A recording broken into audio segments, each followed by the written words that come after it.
Hey, what's going on, Crack Nation? Don the Kraken Wit here, and this is Game of Thrones Episode 10, The Winds of Winter Finale Breakdown, and I'm joined by a couple friends of mine, and I got a new guest, a new face on my channel today, Iman Snow. I'm really honored for you to be here, taking time out of your day and come and hang out with us and do this. If you could tell people where to find you on YouTube, etc., any kind of social media, go ahead and take it away, please. Well, thank you for having me on here. It was a total surprise, so I'm like really excited. Yeah, my username is Iman_Snow, and I do Game of Thrones reactions and The Walking Dead, which will be back. And I'm trying to figure out some other shows, and I'm doing some reviews too.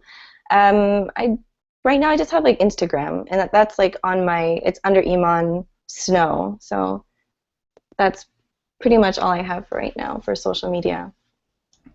Sounds like we're going to have to introduce you to the Twitter world. Look out. All right, I have a couple of members here from the Normies. Absolutely my favorite channel. Navi, take it away, please. Hey guys, I'm Navi and I'm from the Normies, and I will let Mickey explain what we do. Hey guys, it's Mickey from the Normies. So we are also a reaction channel. We do Game of Thrones reactions, Walking Dead reactions. Those are our biggest ones. But we try to differentiate ourselves in that we've started doing skits and a little bit of original content here and there, which we're definitely trying to evolve more into that. So yeah, that's our spiel. All right, right before we get started, it's in the works, everybody, that subscribe to the Normies and also subscribe to the Hypes Watch. You probably saw a little bit of an exchange there. There is a Jeopardy match going on in the works between the Normies and the Hypes Watch. We are figuring out the details and working about getting everybody together, so everybody please stay tuned for that. Once again, I just want to thank you guys for coming, and everybody in the chat room. We do see you over there. Thanks for watching us live. I really appreciate it. I wanted to start with a quote from the books.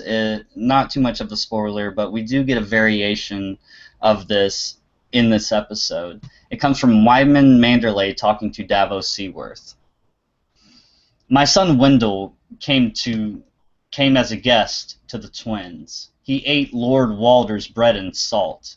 He hung his sword upon the wall to feast with friends, and they murdered him. Murdered, I say. And may the phrase choke upon their fables. I drink with Jared, jape with Simon, promise Rhaegar the hand to my own beloved daughter. But never think that means I have forgotten. The North remembers, Lord Davos. The North remembers, and the mummer's farce is almost done. My son is home. We will get to that in a little bit, for we will go scene for scene on this one. King's Landing, we have everybody getting dressed for the trials, and we have bells coming from the sept, and I thought it was just a creepy atmosphere because there was no dialogue at this point, where we're literally just kind of going with the motions of what these characters are doing, and they're getting dressed, and I have to admit, everybody is looking great. Everybody is looking great at this point. The piano was kind of a weird introduction into Game of Thrones. Normally we have a score of a certain house and or events that happens, and they switched up the music on us, which I thought was beautiful. Everybody's been talking about it all over the internet, and me personally, it reminded me a lot of The Leftovers. If anybody watches The Leftovers, just the kind of music that they have going on in that show. And during this scene, we also have Pycelle dismissing a whore out of his room, showing his true colors, and he finds a little bird that tells him a message, and he feels the need to follow. And after that is the Great Sept, but I wanted everybody's opinion on this opening scene. There was really no dialogue, but just the atmosphere that it created was fantastic. Iman, I want you to go first, please. Yeah, so it totally changed the tone of the episode. Like right when it started, you're like, something is different. This is not going to be a normal episode. And obviously, when they went into the sept, like the score it's just it was so beautiful, and it just made it like not only was it beautiful, it had like an eerie tone to it. So it just you kind of were like thought like, okay, people are gonna die.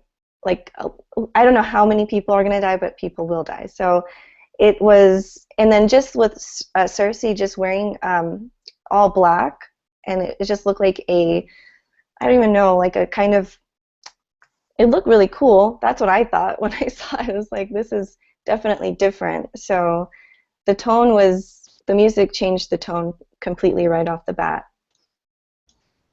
It was absolutely something that we weren't used to, but even though it was new, I was totally digging it. It was fantastic, and like you said, it was very eerie. It was creepy to me almost. All right, Navi. Yeah, like you said, I thought it was eerie. It was like a sinister vibe to it. Like it was a cool, but it's like yeah, I knew there was something happening, and I love the fact that it was just music and no dialogue whatsoever. You just see everybody getting ready and being prepared for something, and just anticipation was just great. It was great. Yeah. I don't know if one of you guys already said this or if it's even true, but I heard like the soundtrack that they played was a kind of adaptation of the Reigns of Castamere. It was like similar. I don't know. There might have been a rhythm in there, but yeah, it was amazing. It was very. It's one of those scenes that's gonna stay with you for all time. Like when Game of Thrones as a series is over, and there's like a handful of things that you immediately can recall without thinking too hard about it. That sequence is definitely gonna be one of them. It was so well done. It was awesome. It was. It was. It was like as soon as that scene happened, it's like, okay, great. This is gonna be a great episode. I had a lot of gripes with this season, but the last two episodes like more than made up for it. So it was good. I don't think you're the only one that had a lot of gripes and concerns about this season. I really don't think you're the only one. But I do have to agree with you, Mickey. The past two episodes have been just on point. Like, way to go, Game of Thrones. All right, so the next scene, the Great Sept and Loras is brought before the seven judges, and he admits that there is no need for a trial today. And Loras admits to his crimes about who he slept with, what he's done, etc., so on and so forth. And then the Sparrows make them one of their own and carve a very crude seven-pointed star into his head. And I have to say that Mace Tyrell was very upset about this. There are some other Tyrell siblings, according to the books, but I don't know if they're going to incorporate these other siblings into the story because Mace would be like, oh, well, I just have these heirs and everything. I think from a show standpoint, it's basically, and later we see also Lady Olenna saying she took everything from me, so I think maybe unless somebody remembers something from a season a long time ago, I think that those are the only kids, the heirs and everything, Loras and Marjorie. I thought that it was very powerful to actually see Mace, coming alive, which Mace has been the butt of a lot of jokes throughout the season. Earlier this season when he gave his speech to his men, everybody was just kind of like, ha, Mace, it's whatever. Next we have Marjorie comes out and says, "This is not what we, agreed upon." Where is Cersei? And then it flash forwards to Pycelle coming down into that room where Qyburn is, and all the little birds murder him. So before we get too much, because there's a lot of rapid fire scenes right here, so before we get too into it, Mickey, I wanted you to go first on this one, and we started about Mace and Marjorie witnessing what was happening to Loris.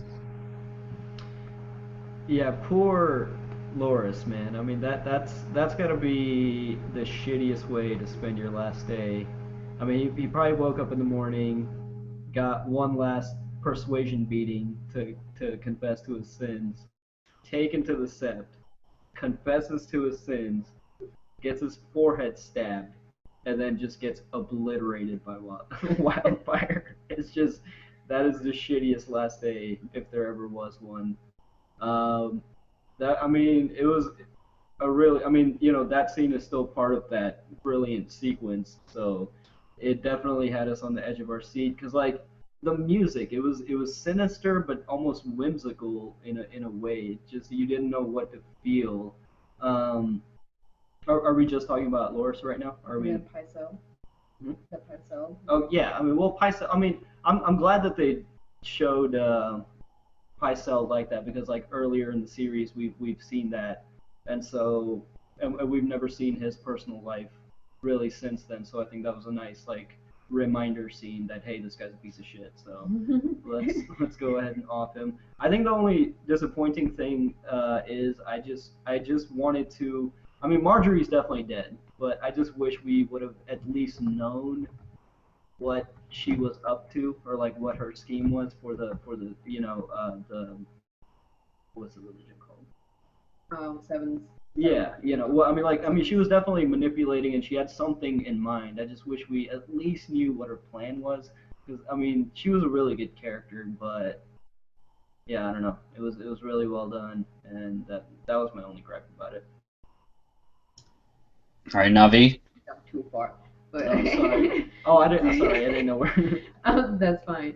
Um, yeah. So Loris, that was cool. That he actually accepted his sins. For some reason, I thought he was in King's Guard, but apparently Source told me that he wasn't. But just yeah, I don't think they will bring out the other siblings because they would have by now. I remember in the book Sansa getting like she was gonna get married to one of their older brothers who was back in High Garden and crippled. Um, but yeah, if they were going to introduce somebody, they would have by now. I think at this point there would it just be, oh, there's nobody left. Oh, it's a convenient that we have this one son hidden somewhere in a High Garden who can take over that throne. I don't think they will do that.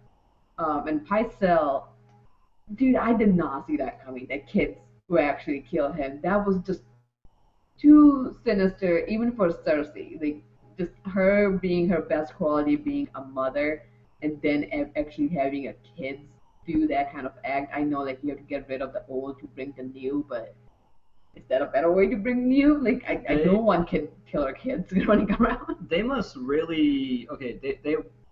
They must really either be taking care of the kids to get them to do that, or my theory is the guy earlier in the season when we found out that those were the little birds and he gave them like the candy or whatever the sweets that he was giving them. I think it was some kind of like mind control, something to kind of like get them to do his bidding, maybe some kind of drug. So I don't know, some Medieval drug. because I mean like how do you get like children to just kill somebody in cold blood like that? So I don't know. All right, I can answer that question and actually a lot of other questions. Mickey, I just started writing them down because I realized my mind was going haywire. All right, the reason about how Qyburn could get the birds to do that is because he had to live up to how Varys was treating the little birds. And that actually goes back to where he came from and how he grew up. Varys was a slave child that got sold to this guy he castrated him and then used his penis in a magic form of art, and that just blew Varys's mind, and then after he got released, because he was just basically useless after that, he developed this relationship with Ilario, which is that guy with the beads in his beard that gave the dragon eggs to Daenerys back in the first season. But Varys had a fucking shitty upbringing, you know, and even shittier than Littlefinger, okay? And he developed this kind of, society of we are the master of whisperers, basically. It's like people being behind the scenes and doing everything. He had a real shitty upbringing, and he had to make a name for himself. He came from nothing, and he even literally saw somebody, or he was there when somebody cut off his dick and then used his dick and did a magic trick and talked to some god in a fire that was not a red fire, so people think it's not even the red god of R'hllor. All right, so think about his upbringing, his power, and then he wants to use all of these children, as his little birds. He's going to treat them very well. He's not going to let them, suffer or do without. Period. There was a couple more points that I had, but I just went off on a very tangent. Sorry, guys. I'll probably remember it a little bit later. I wanted to talk about Pycelle. Well, he gets stabbed by all the little kids. Or you guys got something? Iman hasn't gone. Yeah. Oh, Iman, go ahead. Are you talking about Pycelle? Kind of, yeah. Pycelle and that whole Qyburn situation. I mean, was I the only one who was happy about him being killed by children? Like I was, I know that sounds crazy, but I don't know. I think Pycelle is evil. Like and not only is he like a horrible person, like he just kisses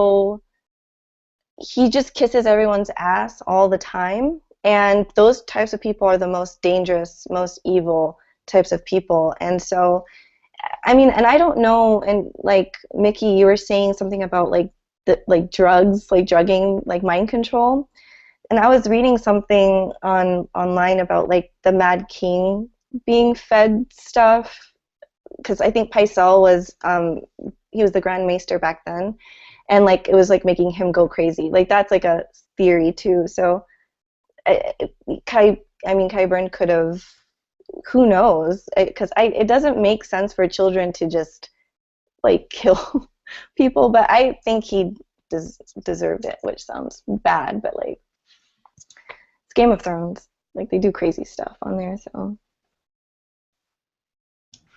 All right. Quick question. Navi, you're probably the one who's going to get this, but did anybody think that it was Kevin or Keevan Lannister getting stabbed by all the little birds? I did not. No, Kevin Lannister? No, am I missing something from the books? Yeah, it's the prologue of A Dance with Dragons. Oh. Remember, Varys comes back and they're up in the Crow Tower or wherever the hell they were, and Varys comes out after his little birds like just get done stabbing Kevin over and over and over. Yeah. Oh God, I forgot about that. Kevin was in the set though, right? Yeah. Right. Set. Yeah, that was definitely a twist. Yeah. No, yeah. Yeah. Yeah, I forgot about that. crazy, man. So like she's straight. So Cersei, Jaime, and Tyrion are the only Lannisters left, really. Yes. Yeah. Wow. Gonna put you on there. All right, so I think we're moving on to the big epic scene here. We have Lancel following one of these little birds, and it switches to Marjorie, and she's like, "Look, fuck your gods. We're dealing with Cersei Lannister right now," and it kind of blows my mind, that Marjorie. It seemed like she was ready for a bomb, to go off.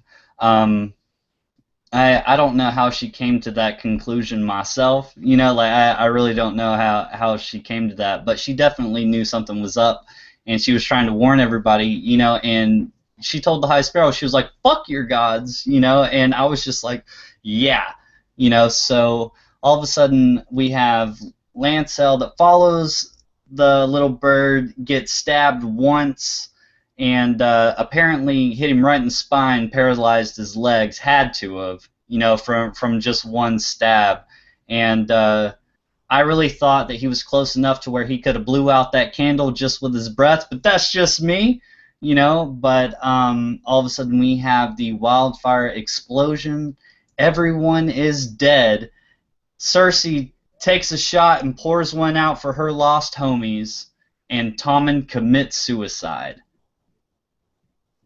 All right, so Navi, you haven't gone first yet, so I want you to go first. Hey, quick thing, real quick. In our apartment building, randomly, like the fire alarm goes off sometimes. Go!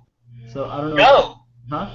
Leave! Oh no, it's, No, it's no. a random. Yeah, no, it's all good. I think that they're He's just like go. they're running like a test, so I don't know if you can hear that, but sorry about that. I don't know how long it's gonna go for. Are you sure it's just a test? Yeah, It's just a test. yeah, it's fine. They do it all the time. But let Iman speak first. I just got my mind blown right now. I was like, normies, no! They're like, it's fine, it's a fire. We're here to talk Game of Thrones. No, yeah, I just wanted to apologize if you guys do hear that while we're talking. And then we were just talking about the wildfire blowing up, and there's a fucking fire alarm going off in y'all's apartment building. What the fuck? Oh my god! All right, Iman, take it away.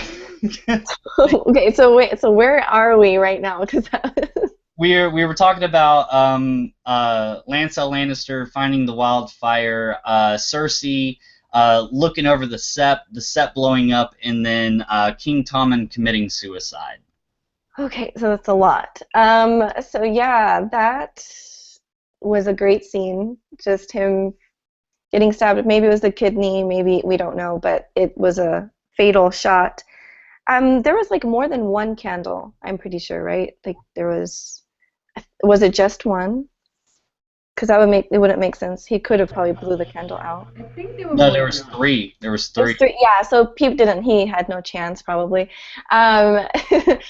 It's like I keep saying, like a medieval time bomb. Like it was so cool. Like who thinks of it? And I applauded Cersei for doing it.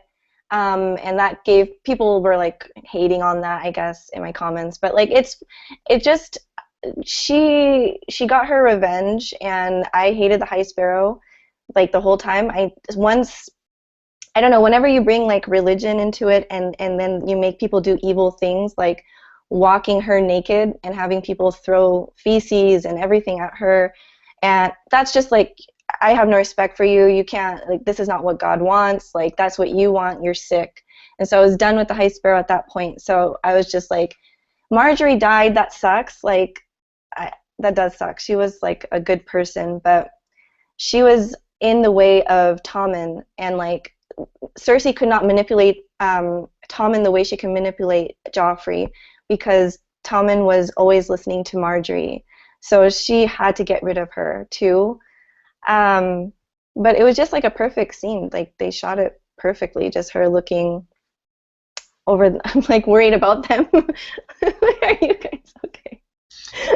The smoke just like right coming in their apartment. They're like, it's just a test, guys. It's part of the skit. Don't worry. Yeah, it's like we planned this for the wildfire episode. Don't worry. But that's all I have to say. Iman, you are not alone with celebrating Cersei. There was something deep down in me, like when it happened and seeing her drink the drink, like I was sitting here just like, bravo, Cersei. Like I was just pumped, you know. And it's like we have these bad guys in the story that we love to hate, you know, like Ramsay. It's like he was just such a good character. You know, like looking at it as a story, he was just so bad and evil, you know, and everybody hated his guts, but he was awesome. He was awesome at that, you know. But like Cersei, she's a little bit different, you know, and like it's like we want to see what she's gonna do, you know. We want to see her overcome these odds because we know that she's going to, you know, and it's just really unique. Iman, you were not the only one that really felt that way.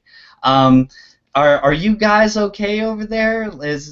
Everything's good? All right, so Mickey, go on this one first, and then Navi wrap it up for us. Okay, and we are talking about The blowing up Cersei part. Okay. Yeah, so I mean I already said my spiel on it kind of. I guess the lesson about Marjorie's death is like you can't just like spend all your time playing politics and positioning yourself for potentially something. You got to make a move. And I don't think she never got to make that move, and I think that's what's like unsatisfying about her death is I just wanted to see her do something. I don't know. I don't know what her character was leading up to, but it was a really good character. I think her death, honestly, she was such a integral character for a while that I feel like they killed her off just so they can focus on other stuff for the next two seasons. But I think in the books it'll be different because she was such a rich character that I can't imagine that they would just end it there without at least letting her do something. You know what I mean? But yeah, I mean, great scene. Yeah. Well, Mickey, it's just like you said with that little note that she gave her or her grandma, you know, like figuring out what her overall plan was. So I agree with you. Not Navi, take it away. The best part was I loved Cersei's evil smile when she was like just watching it like drinking wine. It's like yeah, Cersei, that's her like her face, that's smirk. Like she knows she did good. And like you said, like everybody was just yelling at nobody liked Cersei, so even a lot of commoners dying, they would just clear damage for her. She didn't care. If it possible, she would start the city from the beginning. She would like kill everybody like and have repopulated. But the one thing that really stood out to me when Marjorie told Stefan like, "Hey, fuck your gods, let's do." I don't see why it took him so long to even realize it. I don't know if he has fair like realized even till the end like there is something fucked up because I thought he was the one who always be one step ahead, and if somebody like Marjorie, unless he never really believed in Marjorie, that he was like, oh yeah, she's just taking it. She's never came around to being devoted to the gods.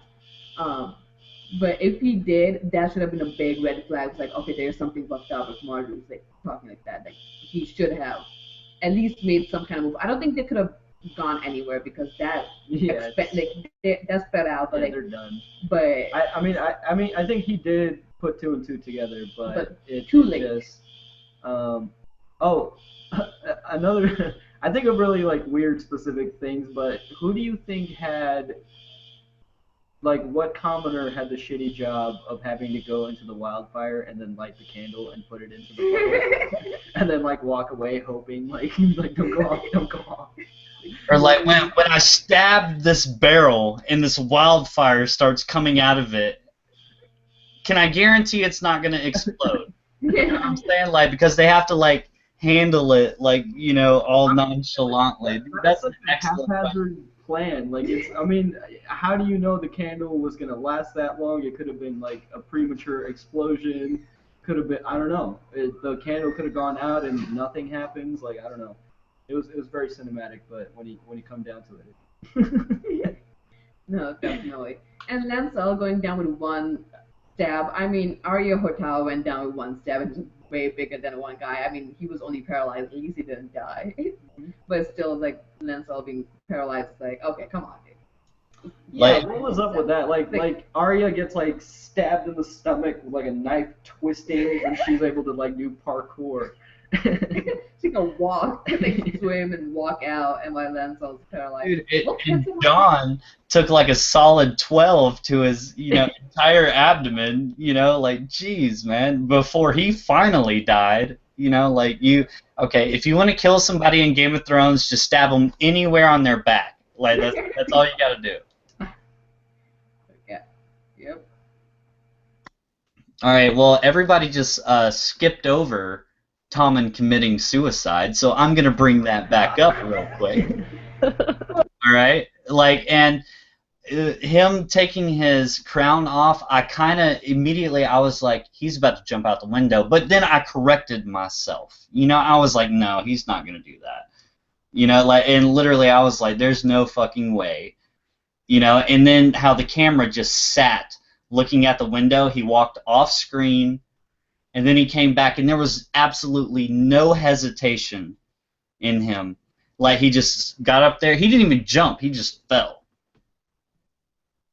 So Iman, how'd you feel about Tommen committing suicide? Did you think that he was going to do it? Was that even an idea in your mind?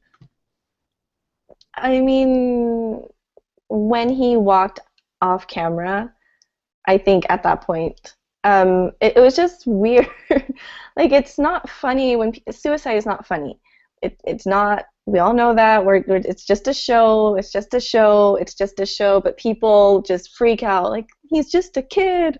How can you? But it's just the way it was filmed was kind of funny. Like, he just walked and just fell. Like, and it's shocking. And it's not what is so sad because he wasn't like a super big character, but it was. For me, my thought was Cersei will freak out more than she did, because she has such a love for her kids, and like that she actually didn't. Like, it didn't seem like she even shed a tear for him. So that was a little bit confusing, or interesting for me. Um, but I think Cersei kind of accepted after Marcella died that the prophecy was right, and it's just a matter of time. I think it's just all of us as well was just like thinking like, okay, it's not a matter of time when Tom is gonna die. Like, is it gonna be this episode? Is it gonna be this episode? It's like, how long does this kid have? Which is so sad. But just him walking off and jumping, I don't think any of us expected, because I was, at least, I'm assuming everybody was too, like, we're focusing on the scepter Baylor, like, of being burned in the distance, and all of a sudden you see Tommen running, and it's like, what the? Like Assassin's Creed leap of faith, and just, he's not gonna make it. Not gonna make it. Yeah, it was a really good shot because when we're doing the reaction videos, we talk in between scenes or when things get quiet, and he walked off screen, but the camera just stayed and stayed and stayed, and it was funny. I like to say that he rage quit, and yeah, I think Cersei, yeah, she had already snapped. Like, she's already gone to the dark side, and I don't think there's any coming back. I mean, I don't think she cares if she lives or dies at this point. I think she's completely snapped, and we are gonna see her do some evil shit next season, and then ultimately, I think Jamie will. Well, I think Jamie will kill her. That would be the poetic justice. All right. I I'm real glad you ended on that note because I wanted to follow up about what was brought up about prophecy and Cersei not reacting to Tommen. You guys already nailed it on the head that she's going to bury all of her children. And that was the last of her children, so that's why she did not react. And she came to the conclusion that Maggie the prophecy was absolutely correct. That's why they showed it before. That's why Jamie brought it up when Cersei was like, "What about the prophecy?" And Jamie said, "Fuck prophecy." You know what I'm saying? And then so what about the Valancourt, about being killed by her little brother? She's constantly looking at Tyrion as this bad guy, and she fears Tyrion about what he's going to do. So she has her mindset set on Tyrion, but Cersei was the firstborn of the two twins, so Jaime is actually her little brother. And we will talk about it a little bit later in the Cersei scene when she becomes the Queen of the First Men and Queen of the Andals, and all that happy jazz. But she saw Jaime up there, and literally, to my personal opinion, she gave him a eat shit and die look. Okay, because there's been so many things that have been prophesied since she was a little girl that are now coming true. Okay, so I think we might actually have the Jaime versus Cersei, which is something that we actually do have in the books. Navi could probably back me up on that. Jaime's behavior when he's in the Riverlands, etc. Like he gets a letter from Cersei while she's in the Black Cells, and he like crumbles that bitch up in his left hand. You know, which maybe we'll get to see that Jamie a little bit later. Um, does anybody have anything else to add to this? If not, we will move on. I do, but I think we're gonna wait until Cersei's actually on the Iron Throne. Okay. Um, we still are talking about Cersei, but we are somewhere else now. We are in the Black Cells, and she admits all of her sins to Septa Unella. All right, and she starts doing the waterboarding trick with wine, not even water, with wine, and I just love that, And I'm like, well, everybody was thinking that Euron was going to be the big bad guy, coming into the next season. I disagree. I think it's going to be Cersei. I think it's going to be Cersei, but she admits to killing Robert Baratheon. She admits to fucking her brother because she likes the way that he feels inside of her. She liked feeling that she just killed Robert Baratheon. She likes killing the High Sparrow. And when she tells her, yeah, I promised you that my face was going to be the last face that you would see before you died. And she's like, oh, go ahead and go on with it. I'm ready. And she was like, bitch, you ain't dying today. You ain't dying today. And so the Mountain, Sir Gregor Clegane, well, we call him Sir Robert Strong in the books. But when he took his helmet off, he's completely Frankenstein at this point. And watching it, I never even thought about this, but somebody at work actually brought it up to me. I thought that he was just torturing her, breaking her legs or popping an ankle off or, breaking her wrist or something like that. But Gregor Clegane was known to rape women. And I just thought that was unique. I never even thought about it. Like, before anybody even said it on the internet, there was a coworker that brought that up to me. And I was like, oh my God. Like, wow. So I think it's literally left up in the air for your imagination to run with that. But I have to say, Cersei walking out saying, shame, shame, and just shutting the door, it just fucking did it for me. It really did it for me.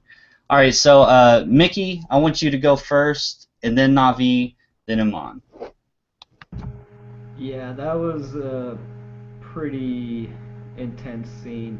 I think her being captive, like Cersei's plan in motion, like she's taking out the sept from like a distance. I mean, it's still like really violent, but it's from a distance, and so to have her as captive, that was like the one physical person that was within her reach to really take it out on.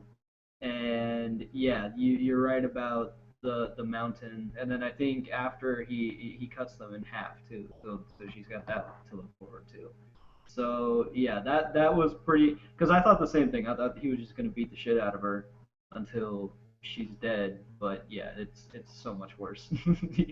But it is Game of Thrones, so I mean that's probably true. But yeah, I think she was the one who just got it the worst because she was just there and to have all her frustration be taken out on. Mm-hmm. Yeah. I'm just really worried about that conversation that Cersei and Qyburn had. She was like, hey man, can he still get it up? And Qyburn's like, oh yes, I've witnessed it myself. Like, and then she's like, okay, good, because I really need this zombie to rape this woman over here. Like, whoa, like, whoa, you guys, like, slow down. You just blew up half of King's Landing and killed everybody else. Like, is this the conversation y'all are really having right now? Like, oh my God. All right, I'm sorry about jutting in. Inject you with milk of coffee. Oh god. Yeah, it's not just rape, it's like torture rape. It's worst kind you can think of, and just like having him and also taking off his helmet at that point, it's like that was a good rule. Like nobody wants to see that face, and like the way we saw it, like no, no. And that was really good how she walked out and saying shame, shame, like completing that circle. Like she did what she said she will do, and we sure as they I can totally agree with you that she's gonna be the next villain. It's not gonna be Euron Greyjoy. How sad! Like I'm really sad about it, but it's not gonna be him. And I'm I don't know. Like I'm all about the girl power, and it's like a trigger word, but I don't know how I feel about like like having one villain also being a girl as well. I mean, it's cool, but it's like they're literally making girls fight. Like it's like all men must die literally. Yeah. Kill them. And I'll bring women into it, not like they all gonna get wiped out and then like, well, let's bring men back up. It's like, why can't we mix people? Hashtag feminism. Hashtag feminism, hashtag girl power. I hear what you're saying, Navi. I have a little bit side opinion, but we'll talk about it later. Iman? Yes. Yeah, I think we all had the same thoughts of like she's just going to be tortured, or she's just scared because he's horrible to look at.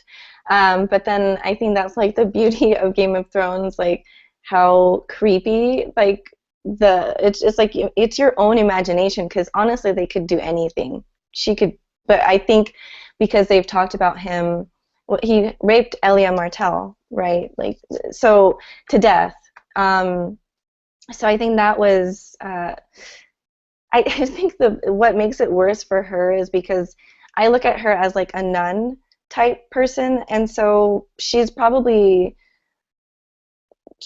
hasn't done that in a long time, you know? So it's like she's pure, and um, so there's a bunch. It's like that is probably more shameful to her, maybe because of her beliefs.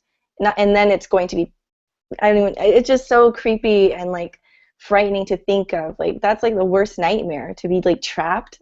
No one's gonna help you.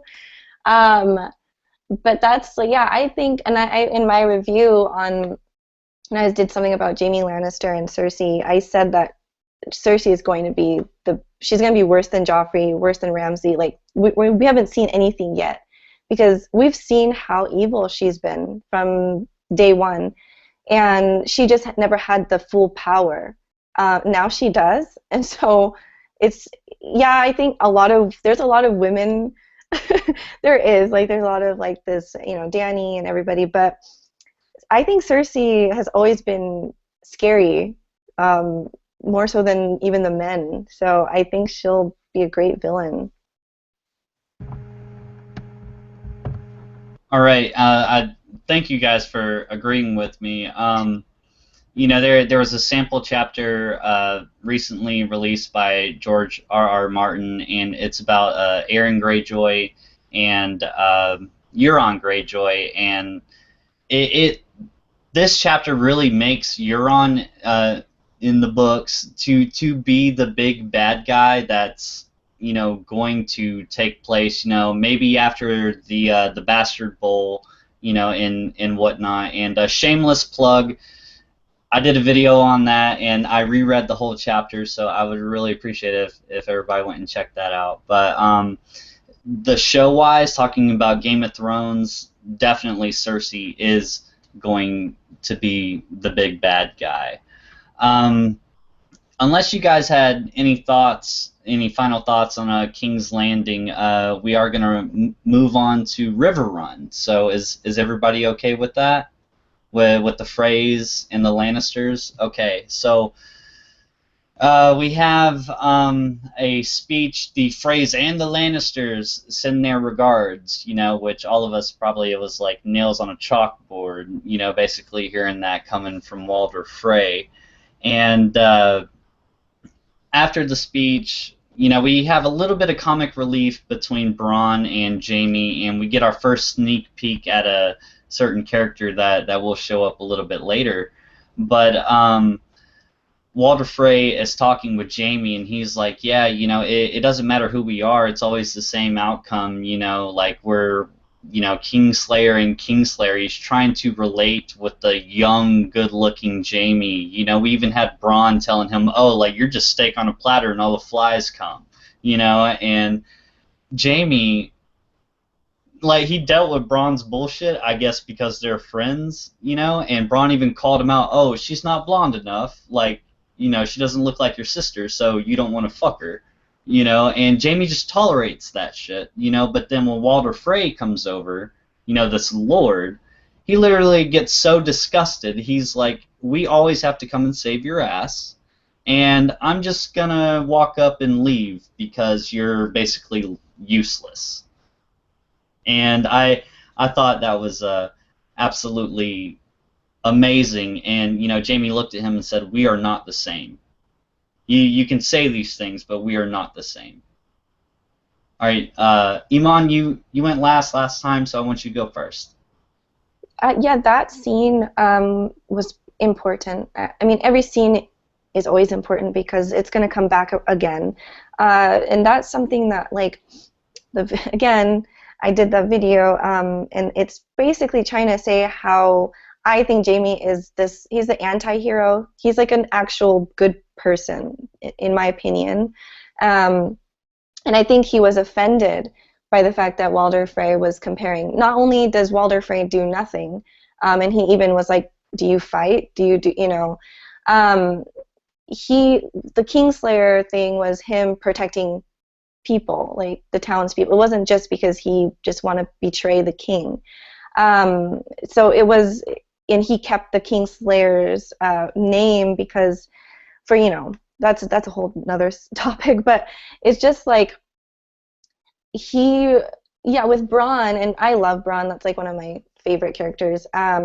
He's just they're having fun. They're playing around, but that's kind of why. And I know we'll get to that scene, but it was like I thought it was one of Jamie's people doing that. Like the girl was hired by Jamie. That's what I thought. Like, but we'll probably be talking about that. Like, But yeah, I like that scene because it kind of shows, and even like, this is the other episode, but him talking with Edmure, like I don't think he really was going to kill his kids. I don't think he just has to put this persona on, and in the process of doing that speech to him, like I'm the Kingslayer, I'm evil, he saved almost everybody's life except Blackfish died. But and no one really, there was no war or no battle. So Jamie's very smart when it comes to stuff like that. And I just think Walder Frey's disgusting and a creep, and I'm happy he's dead. So. Iman, I can't stress enough about the community and me myself. During the book of Feast for Crows, Jamie being outside of King's Landing and in the Riverlands, doing all these things with River Run in the phrase, while Cersei is imprisoned in the Black Cells by the High Sparrow, the Jamie that you see on Game of Thrones is not the Jamie that was in the books. Like, he literally flipped scripts. And that speech that he gave, saying, "Oh, I love Cersei and I'm gonna get back to her." No, no, no, no, no, no. Like this other Jamie, like you want to talk about him being the anti-hero, like he has completely jumped ship at this point, but then you can't help but think about Jamie pushing Bran out the window, the things that we do for love, and it's a couple of us were really offended, by Jamie, pronouncing his love for Cersei, and whatnot. Like Jamie in the Riverlands, at this point, he's literally trying to separate himself. His hair is short. He grows a beard, because him and Cersei were twins and they loved each other, blah blah blah. Like even he changes his complete physical appearance just to separate himself from all of this, and I just think it's a wonderful time to pick it up. You could probably get done with all of them before The Winds of Winter comes out. Yeah, Navi, she's giving me a web 5 over there. That's twice, No. Mickey. That's twice. That's twice, Mickey. We've done it. Wi-Fi. He's like making food for himself. But so true. Like Jamie at this point is completely different. Like Tyrion told Jamie that Cersei was fucking not only him, like 2 or 3, like almost everyone. And fucking Moon Boy. Fucking Moon Boy, and it just like, in himself he keeps remembering that every damn time he thinks of Cersei. So he does when he gets a call from help from Cersei, like I love you, like come save me and everything. Like he doesn't go. That's like a turning point, and like just reading that in the books, it's like oh my god, he's a completely different person. Um, but when I was watching that scene with Walder Frey and Jamie, Walder Frey comparing with Jamie, I was getting so pissed. Like, do not dare compare yourself with him. Like, you nothing like him. And it was just so cringeworthy. He was like, who are you trying to fool here, Walder Frey? Like, you the worst person that anybody ever know. Um, but I, it was interesting rewatching that whole scene after finding out who that girl was. I wanna say myself like, okay, maybe at that time it wasn't Arya, it was that real girl, but then thinking about how the faces work. So if the face is kind of like, if the whole House of Black and White is kind of like a Wi-Fi, the faces always needs to be there. So I get, so that means Arya was the one who was pouring wine, which is kind of weird because she poured wine for Jamie's father, Tywin. She was doing the similar thing there. It's like interesting coming back, and Jamie doesn't know, and Tywin doesn't know, and this happened twice. Like that was you don't catch that on the beginning, obviously. Like when you watch it again, it's like, oh, and that was really cool. Tidbit there. But that, yeah, it was overall that it was a good scene. I am so glad Walder Frey died. It's about that time. Like he needs to go. Um, and I wonder if Jamie knew that Walter Frey wasn't thinking of leaving Edmure alive. Because I seriously thought like Jamie was gonna keep his word that sounds like okay, yeah, let him go and do his own things. Like because I mean Edmure has a grandson that's half Frey, so there's connection there. Um, but I was not thinking they was gonna put him back in cells. Like that's fucked up. Navi, you kind of jumped the gun on the Walder Frey Arya. We will get to that in a little bit, but you know what? I do completely agree with you. I was holding Jamie up, like, with higher respect, like he is gonna honor his word, but I maybe he just doesn't give a shit anymore. You know what I'm saying? Maybe he just doesn't care about anything. So I don't know. I was really hoping that they would honor what he said with Edmure. But here's the weird thing I found in TV show. Like, yeah, sure, maybe he doesn't give a fuck anymore, but like, but the show hasn't given us a reason for him to not care anymore. That's why when like Jamie, well, that's a different scene, but like when Jamie comes back to King's Landing, it's like all of a sudden his look was like it doesn't justify. Like in the reading the books, I can totally see why it's justified, but like just watching the show, it's like, uh, maybe there should have been different. A little Jamie needs to be a little bit different in TV. He already is, but a little bit more. But Where's Mickey at? What's he doing? Mickey. Making ramen. Okay. All right, we'll give him a minute. All right, so is it cool if we move on to Hightower and Old Town? Yeah, All let's right, move on. Yep. cool. All right, so I want to give a shout out to Alicia Kingston. I watched a few breakdowns, but she was the first one that I heard actually bring it up. They actually had the base of Hightower, the beacon, made out of this big stone, and that goes into the oily black stone that is found throughout the world of ice and fire. And they didn't do anything with it, but they showed it, and I thought that was absolutely amazing. So Alicia, high five, fucking double high five. Like, oh my god, like I didn't think anybody was gonna bring it up, but she did, and props to her. Sam goes into the Citadel, and we have this little douchebag nerd, like sitting behind the counter, and they don't even know about Jeor Mormont. They don't know about anything in the north. I guess there was way too much going on that somebody did not send a raven. Aemon was failing at the time. Sam does get admitted into the library. My one question to everybody, and we'll get into it, was, well, what's Gilly and little Sam gonna do? and because she just got left at the receptionist desk, so I was like, well, where's Gilly going right now? Sam is in love with the library, and I saw a GIF that somebody made. Does everybody remember Belle from The Beauty and the Beast when she went into town to get a new book, and she was just like singing and sliding on the ladder, like going throughout the books? I was like, oh, Sam, like that's perfect. That's absolutely perfect. Oh man, it was great. It was great for me. Um, Either Navi or Iman, one of you girls want to take it? Navi? Iman can go first. She's like special guest this time. Okay. Cool.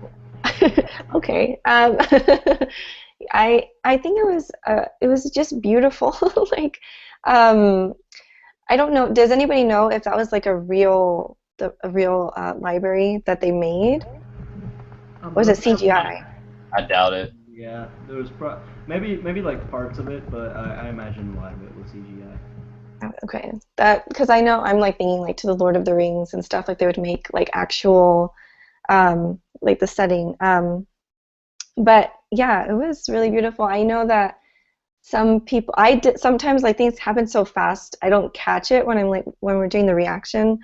But then I like watch other people's reactions, and so I know that you guys said something about like it's from the theme like in the beginning or something. So you guys will probably talk about that. But I noticed I was like, oh, that's really cool that they're adding everything. It's like everything's coming to a close, it seems. So, but I like that scene a lot. It was really visually beautiful. So and it looks so big and like yeah, it did remind me of Beauty and the Beast. So, but yeah, that's all pretty much. It is. Do you want to No, go ahead. Go go? ahead. Go ahead. Yeah, I can see things like kind of starting to reach that point where it's gonna start wrapping up, and I know we have like 2 more seasons, 2 more years, but it is sad because it's like, man, this is one of the best television shows in like history, period. And like what is gonna be like Walking Dead is good, but it's not Game of Thrones, and like I just wonder what's gonna be next.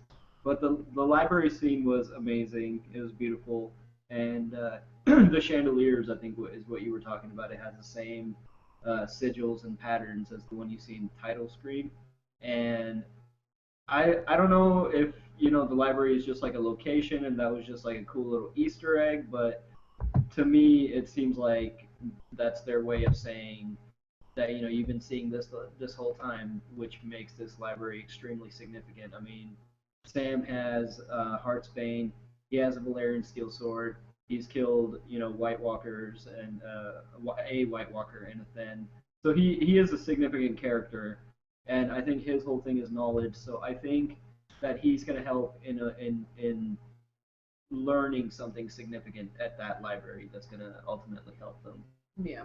along the way. Yeah, I think so. But I just have to say, dude, like if I was Sam and they gave me access to a library, I would leave Gilly and the kid there. Like I will leave back. You sit there. Let me go look at this legendary That was library. a funny expression where he was just like, I have to. I know. It's like I have to. What do you want me to stay here? Like what? Are you kidding me right now? No, I would have totally gone. And like just, I felt like Sam at that point just had the library open up, and I was just like, oh my god, I wish it's real. I will go find that, and I was looking it up. I need to do more research to see if there's a bits and pieces out there. But that was cool. Because even the way they filmed it, like you kind of walk through the doors with them, but they don't really show you how big it is until the camera cuts, and you're just like, whoa. Yeah. It just it takes you by surprise. Yep, that was really good, and I like the chandeliers. Like this always started with that. We've been watching 6 seasons with that opening, and all of a sudden they're like, well, yep. And then you see white ravens beforehand too. You see like all the white ravens leaving the tower, and you see Sam's expression change from like happiness to like it's really glimpse, but you can see his expression changing, and it's kind of like okay, he knows what those are, and it's time. Like it's going interest here, and just and seeing so many of them released at the same time, like, all right, it's happening, guys. It's about time. After 6 seasons, it's about time. The first thing I thought when I saw all the white crows going is I was like, oh, it's just a bunch of seagulls because like you can see the sea or whatever. But then I was like, no, like the book reader in me, I was like, those are the white crows, and then like we saw the white crow in the last preview. Oh my God, like they just let them go, you know. I thought that the chandelier was extremely accurate, especially in our history, our own human history, Egyptians and people like that would take, the light coming in and have a reflective, metal or glass, and send it elsewhere. And it's, yeah, Sam definitely had a nerdgasm. I had a nerdgasm, and I think maybe he's in the accelerated program. That's the only thing that I can come to the conclusion of. He's like, I was chosen by the Lord Commander, and I was, I don't want to use the word squire, but squire to Maester Amon. You know what I'm saying? And probably everybody in that building would be like, you served Maester Amon? You know what I'm saying? Oh, come with us. You know what I'm saying? Like, and it's gonna send Sam finding things that actually matter. Knowledge that actually matters. About the big war. Which we have Mel bring up a little bit later. In another scene. All right, who's up? Who's up about this? Or are we done talking about the Citadel right now and Sam? I think so. All right, cool. All right, so we do move on to Winterfell, and John and Mel are sitting in the feast hall, and he talks about John's just being emo John, and was like, yeah, I sat way back there. Sometimes I had to sit with the dogs outside. It's like, John, okay, we get it. You're a bastard. That's fine. But Mel brings it up, and she says, hey, man, let's look at the bright side here. At least you had a feast. At least you were able to do these things, and he agrees with her. He does agree with her. I want to take a sip of drink right here before I read this.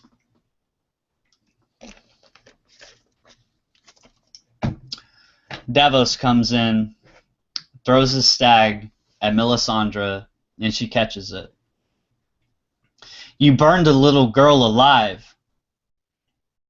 If he commands you to burn little children, your lord is evil. I loved that girl, like she was my own. She was good. She was kind. And you killed her. And Melisandre says, so did her father. So did her mother. Her own blood knew it was the only way. The only way for what? They all died anyways. You told everyone that Stannis was the one. You had him believing it, and you had all of them fooled. And you lied. I did not lie. I was wrong. Ah, you were wrong. How many died because you were wrong? Davos says to Jon, I ask your leave to execute this woman for murder. She admits to the crime. And Jon Snow says, ride south today. If you return to the north, I'll have you hanged as a murderer. And Davos says to her before she walks out, if you ever come back this way, I will execute you myself. And Melisandre rides off south. Mickey. Yeah, man, that was a really intense scene. I can't think of the actor's name, but the guy that plays Sir Davos, his acting was so. He had me in tears.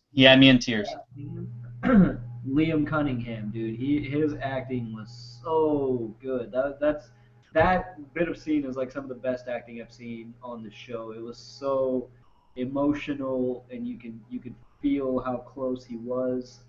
to her and just yeah and Shireen and how just hurt he is and it's just yeah it was a great scene that was a beautiful scene. Mhm. Navi. I'm I don't know if this is gonna be against of everybody else's opinion, but I'm glad that he let Melisandre go because he technically couldn't have executed her because she did bring back Jon Snow to life because it's like a life to like life against life like oh you saved my life I'm gonna save your life but I don't think it would have been good plan for Jon Snow to keeping Melisandre around because yes she can like be a great asset. White Walkers are there, but again, everybody believed her when Stannis' army was there. Like they burned people right and left because they believed in her. What are they gonna end up doing? Like, what is Jon Snow's army gonna end up doing because something that she said? If she really believes that he's the one, she wouldn't go far away. She would just stick around. Just like Jorah Mormont. Like she's gonna stick around, but I don't. Yeah, him like letting her go, I think was a bad decision because he shouldn't have his judgment clouded from her like, because she might be around again. Who knows? We don't know. Well, we'll see now that she is riding south. I think now we're gonna see um, the Brotherhood without banners because Beric Dondarrion also he keeps coming back. So I know we've barely seen him in the show, but he's significant in some way, shape, or form. So I think next season she's gonna run into them on And where Hound. and well if he's still with them. Which I don't see why he wouldn't be. I guess. I mean, there's somebody to hang out with for the meantime. But yeah, I think that's what's going to happen with her. She's going to run into them, and we're going to see why Barrick is significant because there's got to be some reason for him to be there. Wow, I think you're absolutely right. And then even talking about Melisandre meeting Arya saying like, "Oh, you'll put all these eye colors out, we will meet again." So that just kind of makes sense, just all of them meeting up together. Iman? Yes.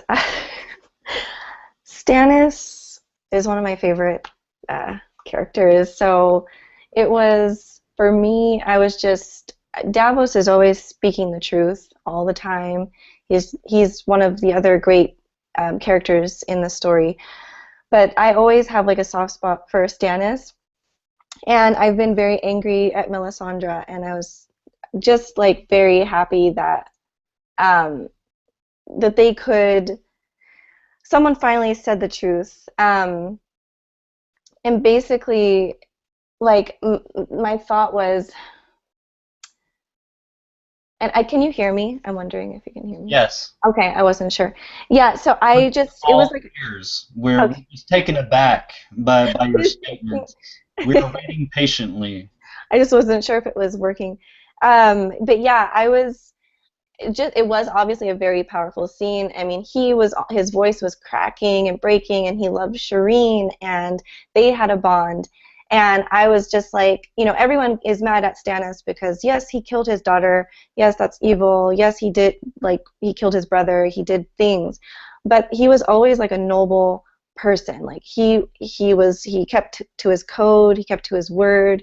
Him and John had a lot of moments where they looked eye to eye on things, and you could tell that he looked up to John, like he could see this thing in John.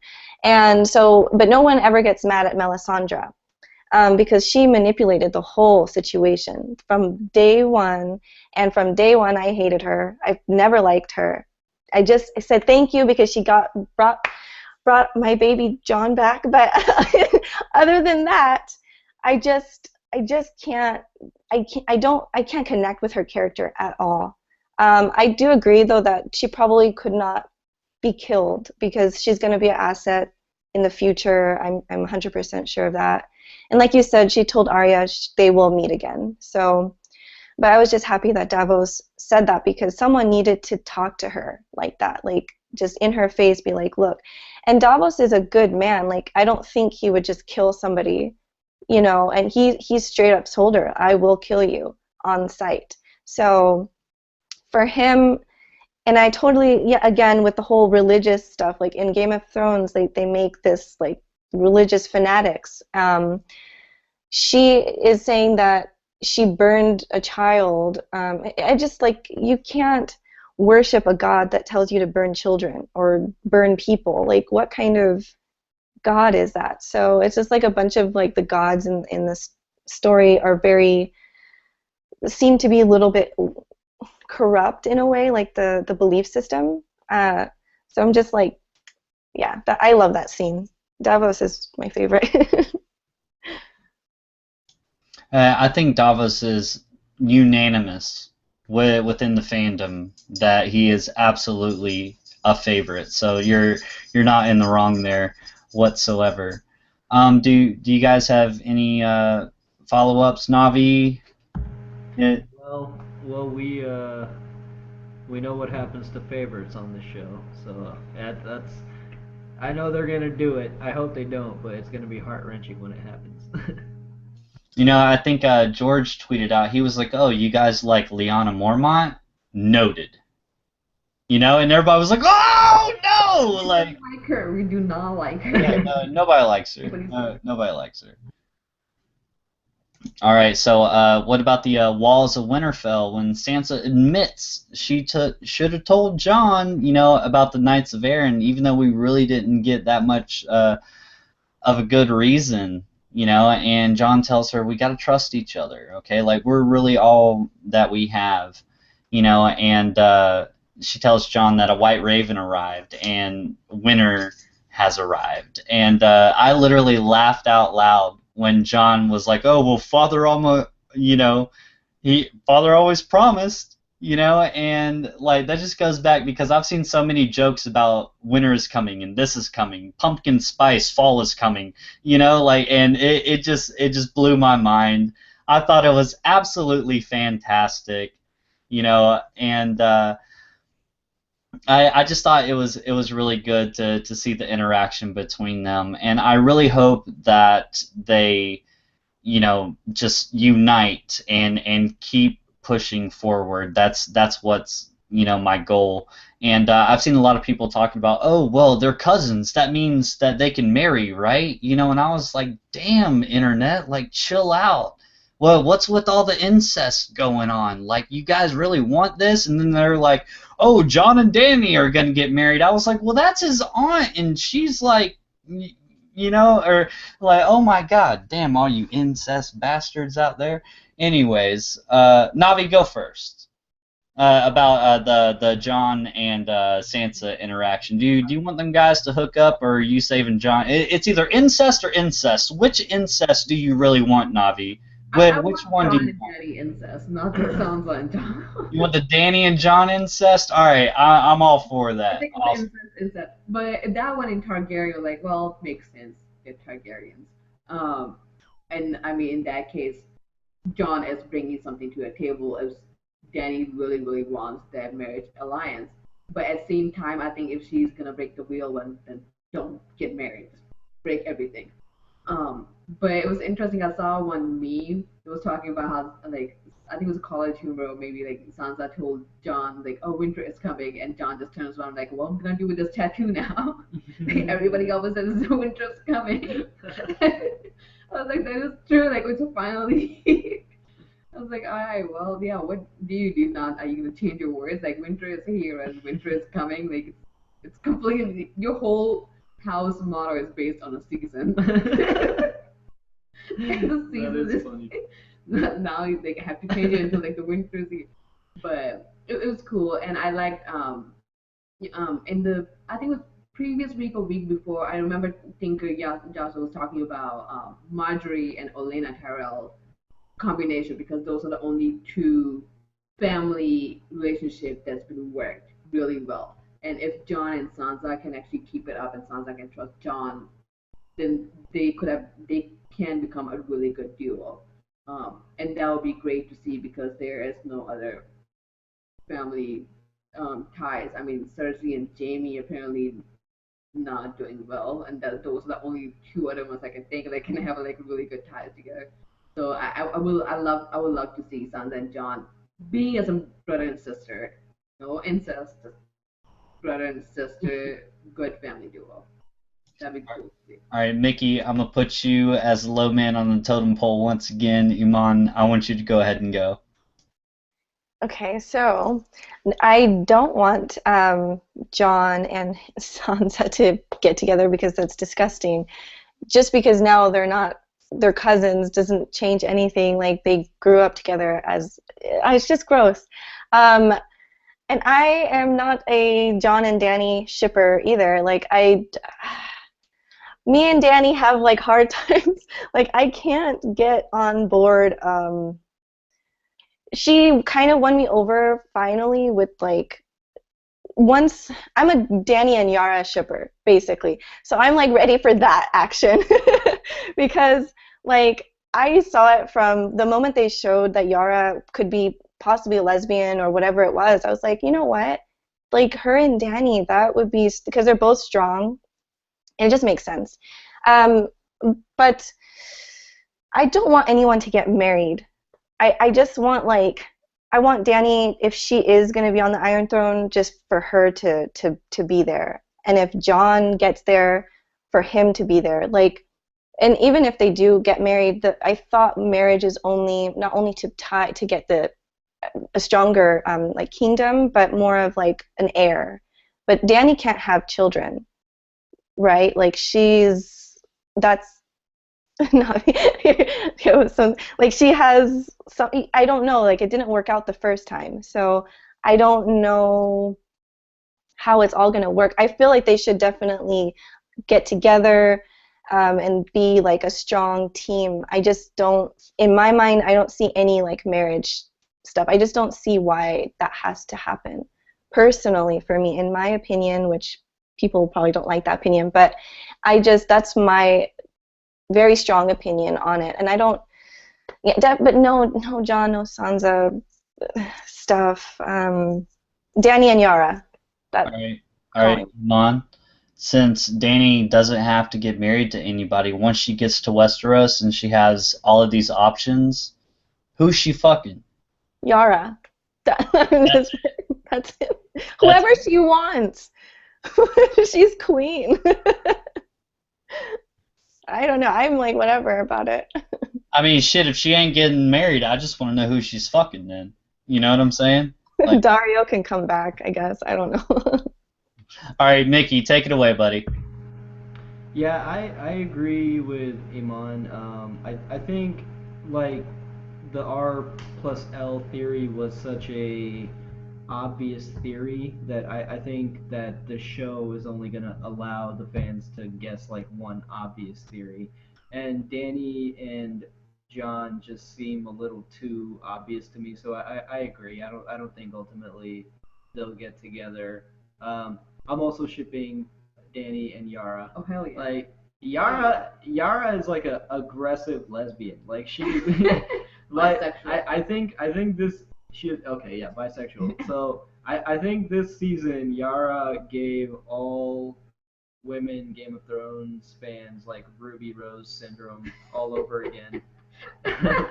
So she's like the new one.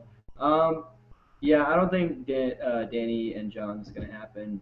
And as far as John and Sansa, like no, I don't even know why it's being interpreted that way. Like their chemistry on screen is very sibling like and very father and daughter like. Like she didn't tell him about the Knights of the Vale and Bastard was like a massacre. And even if everybody's like holding their cool, right now, they're clearly going through some PTSD when the cameras aren't rolling. So it's yeah, it's. I mean, even in their conversation, she was like, "Yeah, I should have told you." And John, instead of scolding her and being like, "You know how many deaths you caused, and like, this and that," he just, in a very big brotherly, just don't be an idiot next time, basically. So yeah, I don't know why that's being interpreted that way. But Yeah. Yeah. anything else said? I think I said mine, but like I totally agree with you, man. Like it, if she can break the wheel, I don't think she needs to get married to be powerful. She's somebody who's, let's say, like somebody outside of Westeros. Like she's coming in, she's wreaking havoc, and she's gonna break the wheel. John's gonna be king of the north. Um, like they're gonna give away the North. Greyjoy is gonna be their own thing, and then Dorne and Highgarden, if they want to be with the King's Landing show, they can be. And I'm pretty sure Dorne will be on board. Or Dorne and Highgarden will be on board having a woman sitting on the Iron Throne, and they can be there. And I don't think, yeah, she's the queen. She can have anyone she wants. She can have Dario back. She can have Yara, and she can, like, yeah, I mean anything. But again, I also like I kind of also find the theory kind of interesting how Tyrion is falling in love with Dany. That's really cute. It's really sweet, and I think it will. I don't think it's gonna be like Jorah Mormont, but I think I don't think he loves it as a like sexual person, but like, but I think he loves her as like somebody he respects. I want. No, Daenerys is Tyrion's superhero.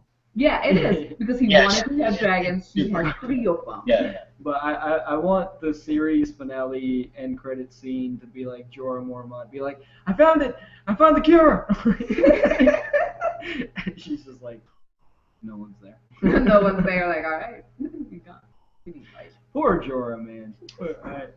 I was watching. Oh, go ahead, Mickey. I'm sorry, man. Oh no, that's all I had. Just poor Jorah. I was watching Game of Thrones Academy, and they talked about Aemon coming over on the Balerion the Black Dread and founding King's Landing, but when Daenerys comes, she's gonna burn it down to the ground, which I kind of subscribe to that idea. You know, like maybe not necessarily burn it to the ground, but you know, take it down a couple notches. And I think that things are going to resort to the way that it used to be back when, before he arrived. I said Aemon, I meant to say Aegon. Back before Aegon arrived, everybody ruled their respected kingdom, you know, but now we're also going to have a higher power, you know, that is quote-unquote the king of, or queen of Westeros.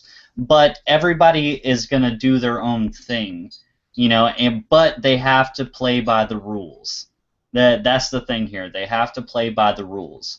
And in a perfect world, we would have, you know, Jon and Sansa in the north, you know, and I don't know if I want Littlefinger or, you know, Sweet Robin to be in the Vale. Maybe send Sansa down to the Vale. I don't know. You know, because if you have the Vale, that's a pretty big portion because you can't take it over. It's just like Dorne. You cannot ride south and take Dorne over. It's impossible. You couldn't even do it with dragons, as history shows us. You know, so I just think that's a wonderful idea. You know, and then like you said, the Greyjoys and the Iron Islands are going to play by the rules. You know, that would be something very nice, you know, to think about, but we are talking about Game of Thrones. We are talking about A Song of Ice and Fire here. You know, it's like what we think makes sense and what we think is a nice way for it to go down, it's probably not going to happen that way. You know, so, all right. Is everybody ready to move to the little Sunspear Dorne scene that we had?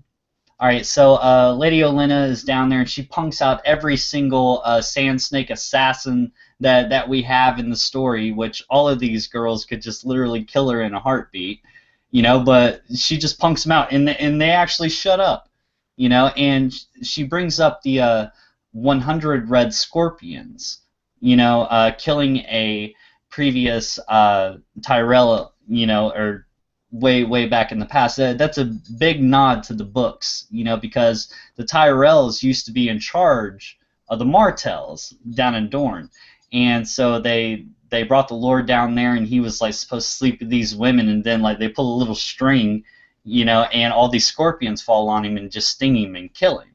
You know, it's like, you know, they master in poison, they master in manipulation, they master in assassination.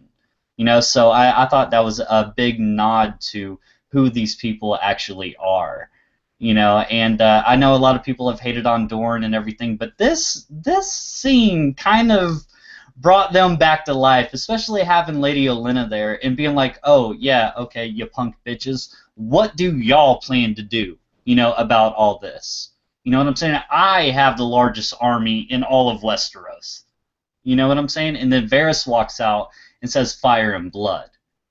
and I was just like, mwah, mwah, this is magnificent, and like I was like, I don't even care how Varys got there on time, I do not even care, like this is wonderful. So, do you guys think that Dorne and Sunspear got redeemed with this scene right here and Lady Olenna and the Sand Snakes? Iman, I see you unmuted yourself, so go ahead. Go ahead. Yeah, I see you want to I know, talk. but Go ahead. I feel like I'm a minority because I'm not a book reader. So I feel like the book readers have more of a problem because you guys know so much, and so like I can only imagine, because I feel like a lot of people have been angry about it, and like they're not a good representation of Dorne or the Sand Snakes or whatever that may be. And I just thought it was funny. I even knowing nothing, just Lady Olenna is just really always funny. She's really quick, and she put them in their places. So that was funny. And then we see Varys coming out, and everyone's like, "Oh, this is awesome!" And Fire and Blood, and then Dany. So that was just a cool scene for me. It was funny, good comic relief, and I like to hear what you guys think because you guys are the book readers. So Well, just for me, well, I mean, we could talk for days about the Sand Snakes, but just talking about this scene and everything that's happened in the past, like we know that these Sand Snakes are very skilled in combat, clearly, and two of them talk, and she punks both of them out, and then Lady Olenna even turns to the third and goes, "Do you have something to say?"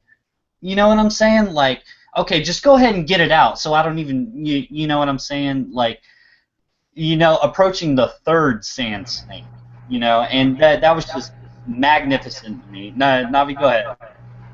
I love that scene. That scene was amazing. Like there's like it's like Elena just putting those girls down. It was perfect.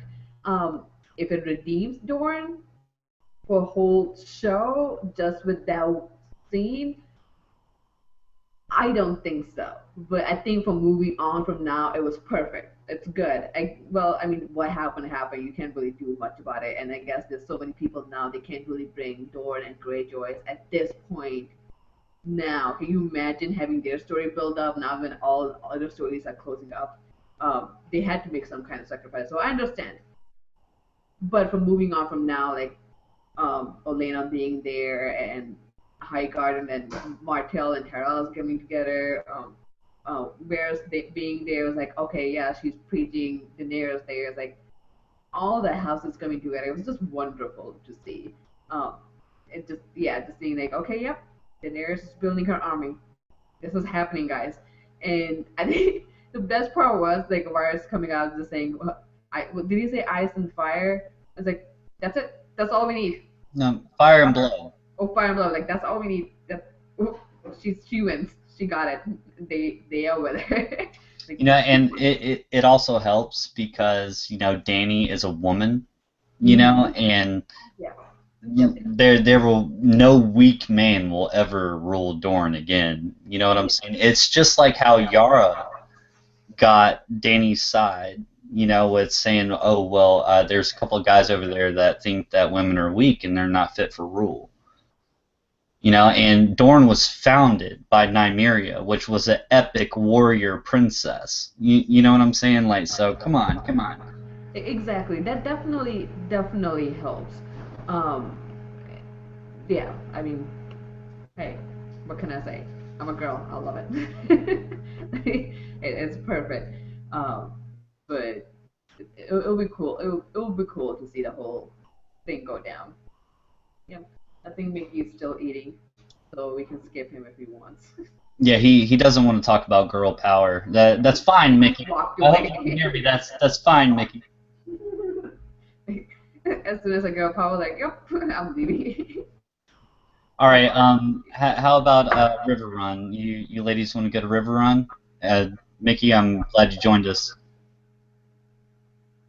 Are y'all ready to move on to River Run?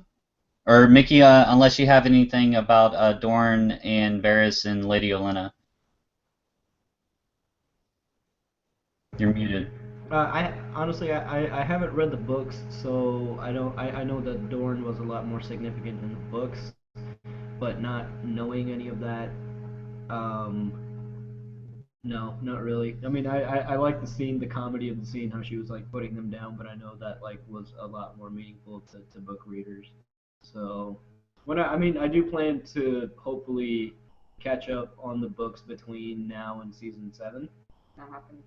It'll happen. You're still reading Harry Potter for 2 seasons. It's not happening. I will never let that down. I would never let it Wow. down. But no, not really. All right, Mickey, just to put it in perspective, um, within half of a second, Obara could have put a spear through her head, Nymeria could have whipped her in the face with a whip, and Tyene would have thrown about 5 swords or knives at her head at the same time. All of them. And that's only 3. There's 4 more. Just to kind of put it in perspective of who these sand snakes are. All right, so we're going to River Run. Okay, we have a Frey pie confirmed. All right, and a Frey pie consists of an epic chapter in the books. It's called "The North Remembers" from Wyman Manderley and Davos. I read an excerpt from that when we started, and Wyman Manderley is treating with the Freys, and they are in his house and everything, but there's 2 Freys that come up missing. And they actually chop their bodies up and put them in these giant meat pies. And the people even comment on all the savory pork that they're eating in these meat pies. Now, I didn't know if you guys knew this, but our bodies are a lot similar to pigs. You know, our skin, our organs, and stuff like that. You can actually, they do experiments where they have, pig organs versus human organs, so on and so forth. And I'm not an expert on it, but they think they're eating pork, but they're actually eating people. And Wyman Manderley is getting off so bad on it, and he even goes and gets a second portion. And then they smuggled Davos Seaworth because Stannis has sent Davos to go and recruit people and everything, even though, and they take this other prisoner and they cut off Davos's fingers and they put his head on a spike and they mutilate his face so everybody can think that it's Davos. They got his hand there and everything. But Wyman Manderley goes, and he's also the Lord Too Fat to Sit a Horse. He's this huge guy, all right, in White Harbor, and he takes Davos in, but everybody realizes that Lord Manderley needs to be excused for 30 to 45 minutes because he needs to shit his brains out because he's so big and he's so fat and he eats so much. So it's not unlike him to disappear for 30 to 45 minutes to go and use the privy. And we have that speech that Lyanna Mormont gives to the men in Winterfell about the North remembers. And Wyman Manderley confesses to Davos, like he was like, if Stannis is supporting House Stark and putting things back in order and wants to restore, the Stark sigil, because the Manderleys were given White Harbor after years and years of war. The Manderleys were loyal bannermen to House Stark, and that was their gift, was White Harbor. And so that's why he says the North remembers. I will never forget what this family did for my family. Like way back when. The only reason we're here is because of this family. And so we give MVP of the entire season, Lyanna Mormont, this epic speech, even though Wyman Manderley is in the room, but that we'll get to that in a minute. We were talking about the Frey pies, but that's where the Frey pie came from, and there's a lot of people that freaked out when she was like, but they're right here, my lord, and he's like looking around, and all of a sudden you see that thumb sticking up out of the pie. Like, that was just great. I lost my mind. And then Arya says, I am Arya of House Stark. I want you to know that. The last thing that you're going to see is a Stark smiling down on you as you die. And she slits his throat and then just holds his head and smiles. And I just thought that was poetic justice. It was absolutely amazing, because this man single-handedly took out her mom, took out her brother, and took out possibly the current Lord of Winterfell. Stabbing, I forget her name, but Rob's wife. So, Iman, I'm gonna let you go first. I'm gonna let them get adjusted. I know they just moved to the bar in the kitchen. So it's like an overview of, gosh, that was a lot. No, So it's just the Arya basically confronting yeah, Walder right. and killing him. Yeah, I mean, that was one of the most gratifying things I have seen on TV. I it's just from the Red Wedding episode, and it's so emotional. Not only like is it just was everybody excited and happy about this, I feel like this was her most gratifying kill. I think Joffrey and Walder Frey were going to be, that's the two main people. But because she knew what was going on outside, she never could go in to help Rob and her mom, and I think she blames herself for that, even though she would have died going in. Like there's no way she could have saved anybody. But then the Hound knocks her out, takes her, and I think forever that was this. It's haunted her.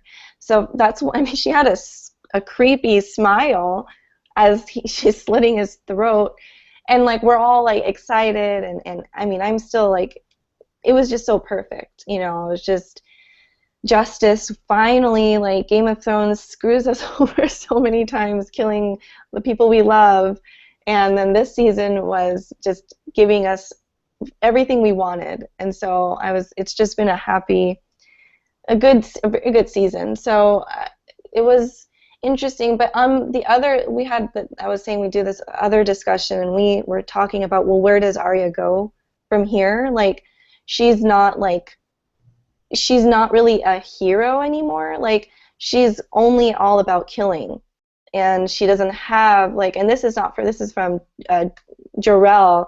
He was saying this, and it made a good point. Was like she has no friendships. She doesn't talk to anybody. She's always about just kill, kill, kill, kill, kill. So where does her character go? Like she's just like this assassin at this point. Like she can cut. I don't even know if she's cutting faces or how it goes, but she's never really, I don't know how many years have passed in their story. Like for us, it's like the 6 seasons and all of that, but she was a young girl, and now she's older. And she's only been around like killers. So she's not like where Sansa at least had some relationships, like with Marjorie and just different things, like Tyrion and Jon had his relationships. She's just been on just the path to killing. So I don't know where they're going to go with her for next season. Well, but Mickey and Navi, but before I let you guys go, Iman, I want to remind you of Arya's list that she used to say before she went to sleep every single night. She was already on that path of destruction before you actually even saw it. Okay, but now she has the tools to do it. Like she doesn't need an army to win this. She doesn't need, soldiers to go in and go out. She's going to take what she learned, and she will accomplish this list. All right, and you want to talk about Walder Frey being the most satisfying kill. Yeah, she killed Walder Frey because she killed her brother and her mother. Okay, but what about killing Mirren Trent? Does Arya know what Mirren Trent did to her sister? About beating her in the face and ripping off her clothes in front of everyone? So Mirren Trent, actually, if Arya knew, everything that he did, that just might be the most satisfying one, because Sansa actually survived it. You know what I'm saying? And then what's gonna happen when Sansa actually finds out what Arya did? All right, so Navi and Mickey, you guys can arm wrestle it out. Do you want to go first? You, Um, I'm just gonna go. I wasn't in the beginning. I didn't think it was Arya. I thought Jamie sent somebody. It must be Nate. I mean, he had a good reason too. Like, yeah, he sent someone to like kill him. And then Arya killing Walder Frey the way Caitlyn was killed, or the way Caitlyn killed like Walder Frey's then wife, cutting the throat. That was really cool. I really liked the way, and she just held on to it. It's just like knowing that she's not afraid to kill people. Um, and good thing is that she won't kill innocent person, but she will kill the guilty one, and she will not blink at all. Which is what we want Arya to be like. We want Arya to be assassin because she can't rule. She's not a leader. She's the assassin who like creeps in like a cat and does good deeds. And she is a ghost of her and hell. She's the one who does kind of justice in the background, and I'm so glad that she came to River Run, even if she teleported. I don't care. Um, what I just hear. No, You just blew my mind. what?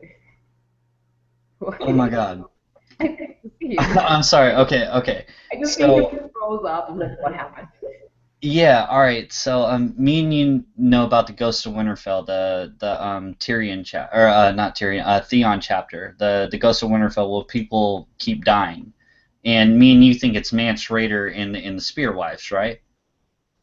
What if, because A Feast for Crows and A Dance with Dragons is really skewed with the timeline, and people have gone and put the actual chapters in order, but if you read this book and then that book, the point of views in the chapters are really fucked up, and it's like a Quentin Tarantino movie.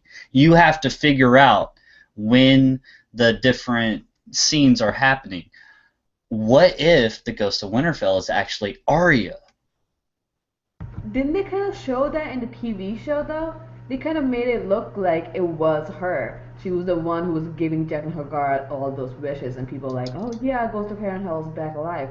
Um, Show watchers think it's Arya, What? but Okay. I What can if see what you're the talking about. But Yeah, what if the Ghost of Harrenhal is like more or less like from the TV show and doing everything like that, like it is kind of a foreshadowing of the Ghost of Winterfell. It's Arya taking that mantle and doing it in her own house. Holy shit! Whoa! she's the Ghost of Harrenhal. Okay, all right, Mickey, I'm sorry, dude. I didn't mean to cut you off, man. oh, no, Holy shit! it looks like you need a moment. You go on. No, that was that was an amazing scene. I guess we got to finally see the climax of her. I guess the real climax of her story. I know we didn't get like the wave fight, and everybody was disappointed, or a lot of people, I should say, were disappointed about that. But this was awesome because it kind of answers a lot of the gripes that people had, like like what did she really learn besides like hand-to-hand combat? Like we just kept seeing the same scene with her in the wave over and over again, so we didn't really see any other parts of her training. So just for her to just come out of nowhere. And again, this whole season is about poetic justice with like the deaths, like Ramsay getting killed by his hounds, Walder Frey getting killed the same way that Kat was killed, and just that sinister smile that she had while she was doing it.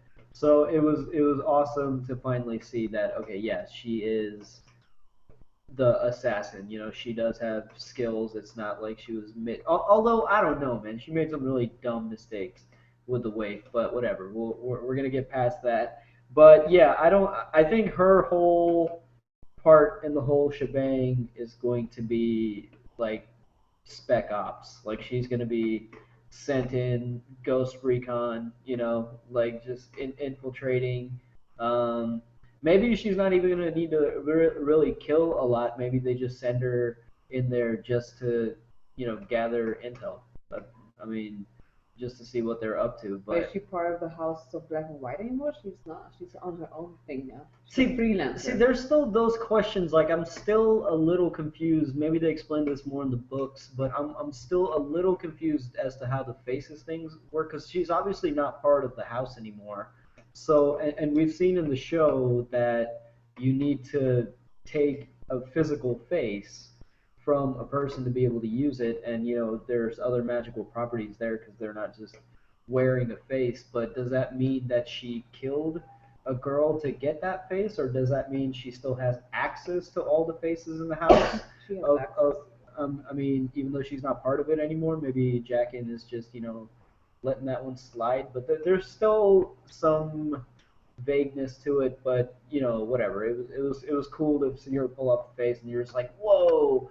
And obviously, the teleporter is at work. She got there kind of super quick, but we kind of talked about that, and it's just we know that the show has a deadline now, and I think in the beginning of the show they didn't really have that deadline, and it was such a big phenomenon. I mean, it created so many channels. It created what all of us are doing here right now, and I think they were really taking their time with it because they didn't really have a deadline, but now they've got a deadline, so it's a little easier to accept knowing that okay, they need to quicken the pace a little bit. Which is fine. Like as long as everybody realizes it's not chronological order, it's not like happening next day. It's Yeah. like We're gonna get all the satisfying endings here on the show, and then for all the stuff that was left out, like all the juicy details, I think we're still gonna get that in the books.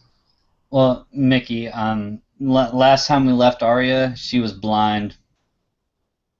So that's it. Last time we left John, he was laying down in the ground being stabbed. All right, so there's still a lot to go on. All right, so you guys want to talk about creepy uncle of the year, Littlefinger, trying to hit on his girlfriend's daughter? All right, so I think Sansa did the right thing about, especially playing the Game of Thrones. She definitely did the right thing. She rejected him, but she didn't reject him in a way that meant a whole lot of insult. He was talking about ruling the throne, having her as queen. And she was like, yeah, that is a pretty picture, and she just walked away. But we have to consider Littlefinger, saying to her, yeah, what your bastard brother that was born in the South, like, hey, yeah, that like as she's walking away, he's trying to like put these little seeds in her brain. Did that affect Sansa? Like, is she thinking about that? Like, because she didn't say anything in the next scene that we're about to talk about. So did that bother her at all? Is she above and beyond that? Like, I wasn't sure. Me personally, I wasn't sure. And creepy Littlefinger, I mean, he did a good job, with trying to persuade her, but she ain't about that. Littlefinger could not slide into them DMs, that she had. So, Mickey, I want you to go first. You've been absent a little bit.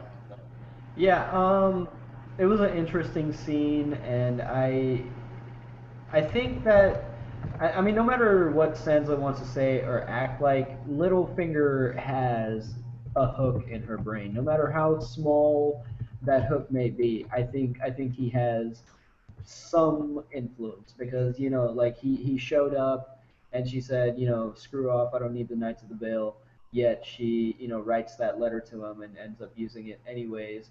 He gives her the offer, I want you to be my queen or whatever, and she obviously refuses, and I don't think she has any interest of being romantically involved with him. I don't think that's going to happen. But it was interesting. I know we're about to talk about this scene, but when everybody was declaring Jon King of the North, King of the North, they kind of cut to Sansa, and I didn't catch it at the first viewing, but she's smiling, she's kind of happy for Jon, but then this smile kind of fades, and she has this look on her face like, well, I saved you guys, why not Queen of the North? And then they cut to Littlefinger, and there's kind of that back and forth. So maybe I don't know if anything's going to come out of that, but there's definitely some jealousy there. Um, something go. I would go opposite from there. I don't think it affected her what Littlefinger said, but I think we're gonna skip to the next scene because it's kind of like go hand in hand. Um, that whole King of the North thing was a deja vu, like Robb Stark. Even in that, Catelyn Stark was sitting next to Robb Stark, and she was worried. So I think when Sansa looked at Littlefinger, she wasn't like, "Oh, I should have been a queen of the North." I think she was more like, "Oh, I'm worried about Jon." Well, I think the look that Littlefinger gives back to her, I think Sansa just kind of looked up just to see what he might be doing or how he's taking it, but the look that Littlefinger gives back to her is almost like a "I told you so," kind of like. But she's okay. But I think Sansa's okay with him being like she even said like you as much as Stark as I am. Yeah, that's what I'm saying. I mean, she Um, might be okay with him being king or whatever, but there's definitely some jealousy there, and there's definitely some. That's why I think their sibling like portrayal is so realistic because it's like it's very oh yeah, there's some unspoken conflicts there. there will be. But I think in my opinion, I think she's just worried about the Littlefinger is because Littlefinger was fighting and Littlefinger is gonna do something to kill John. So ultimately, Sansa will have to be a queen afterwards, even if she's willing or not willing. Um, Even if Sansa wants it or not, but I'm sure even with the sibling rivalry, like she's still worried about her brother, who that she doesn't want to die because he's the only family that she's left. Um, but I'm so happy that Sansa declined Littlefinger. I hope she's coming back to her Black Sansa days again. That happened one episode. I hope she's like actually playing games and not get manipulated again because I think it's too early to think like yes, Sansa it is, but like I'm gonna wait and see until next season because I was happy when Sansa was all like wearing black dress and black hair dye, which didn't last for that long. Um, and then my hopes were crushed. So I'm just gonna wait to see what Sansa do. Navi, you brought up Dark Sansa. I firmly called everybody out, and I was like, okay, and everybody was talking about last season, season 5, like seeing pictures of Sansa and just how the story was progressing. Everybody was like, oh yeah, we're totally gonna get Dark Sansa this season, and then we really didn't, and then season 6 happened, with all of the Bastard Bowl, and all this, and Knights of the Vale. I think everybody really jumped the gun. I think that we will absolutely 100% see Darth Sansa, and she's gonna take it, and she's gonna do the, yeah, put her hood up and everything, like, yes, Mickey, like, absolutely, so I have to agree with you that we have still yet to see Dark Sansa, and I just think that everybody jumped the gun, everybody wanted everything too fast, and D&D just kind of, juggling it about. But Iman, how do you feel about that? Dark Sansa, Littlefinger, all that stuff. So, I mean, again, I don't know if the Dark Sansa thing is in the books, like if she goes on a dark path or something like No, that she for the doesn't. show. Okay. Yeah, I think first of all that Littlefinger is I like all the like crazy, creepy characters I think in Game of Thrones. And he's good at what he does. He's like a great villain character, but he's like you love to hate him. He is very manipulative. So for him to tell her this big, shocking secret was not on accident. Like he knows that okay, she's gonna be thinking. Like maybe some people thought that well, why would he tell her something like that? Like I think it's a game for him too, again, so he can use her because it's all about because he does want to be on the Iron Throne.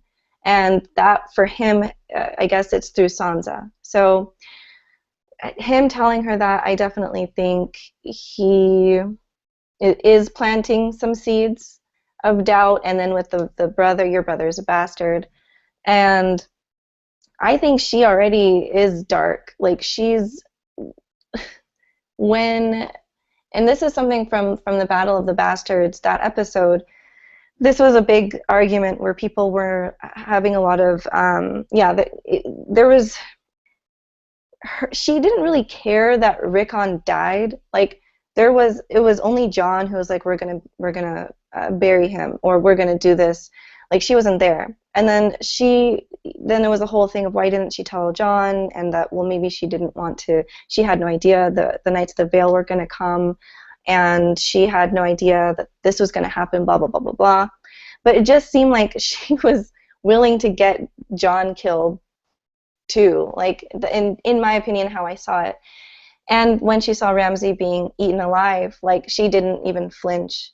She, I mean, you have to flinch. Like it's not a pretty sight, and it's not just because of all the evil things he did to her. Like she's actually, I think, going down this really dark path. So I agree with Mickey. Like I think that those looks are because she didn't like John, right? Like in the beginning, she didn't like him When they were kids, yeah, when she they were kids, sold to him, yeah.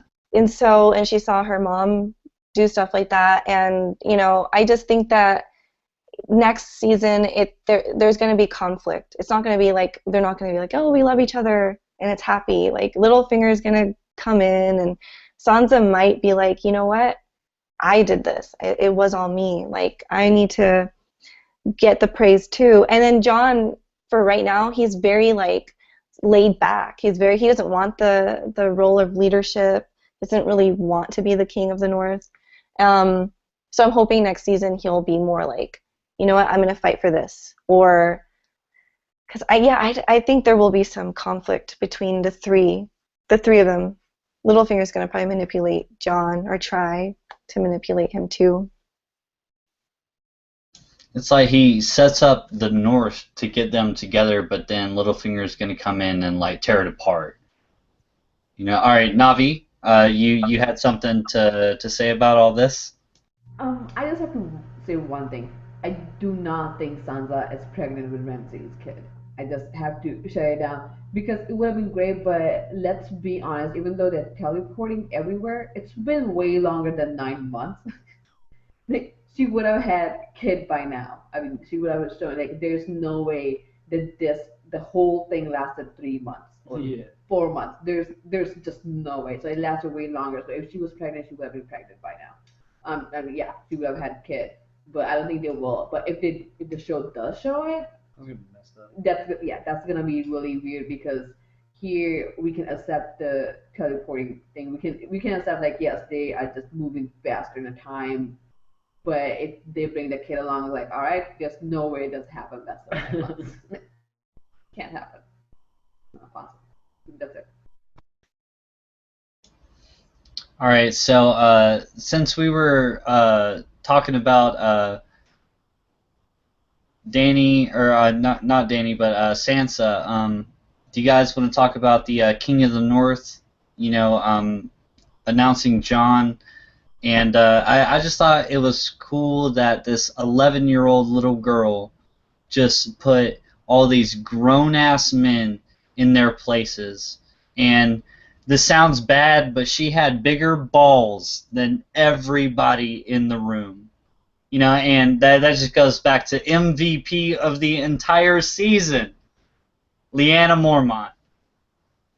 So I just think that she was like, she called this guy out, she called this guy out, like it was absolutely fantastic. Mickey, how'd you feel about little Lyanna Mormont, King of the North? We only recognize one king, and it is the King of the North. I I just want a T-shirt with her face on it that says "You refuse the call." It was so great. It was such a memorable scene. Like her performance, she's been in just a couple of scenes, but she's killed it. Like she's also one of those characters that you'll remember, even if we hopefully we see more of her next season. But it's like you said earlier, the George R. R. Martin tweet that he sent out, like noted. So this was a satisfying season, but it also gave us like new favorite characters, or like established ones we already liked. So next season, the next two seasons are gonna be dark. Like just things are gonna go down. Yep. And just shit's gonna hit the fan. Yep. Mm-hmm. Navi. All I have to say, like I said before, that whole scene was kind of like deja vu. It's like Rob, but in this instance, Jon Snow was like, okay, well, you're gonna make me king, all right, but we're just gonna fight White Walkers. Remember that we're not going after any Iron Throne, like White Walkers. But Lyanna moment was just her face, like watching her and then watching Tommen. It's like, what the fuck are you doing, Tommen? Like, no, like look at this girl who's younger than you and can like kill somebody with her eyes. And even just stepping out of like the universe of Game of Thrones, just in a practical setting for a child that young to be in a room, like literally with a bunch of grown men. And I mean, she really did put them in their place. Like, I mean, when kids kind of act stern, it's cute and you want to laugh.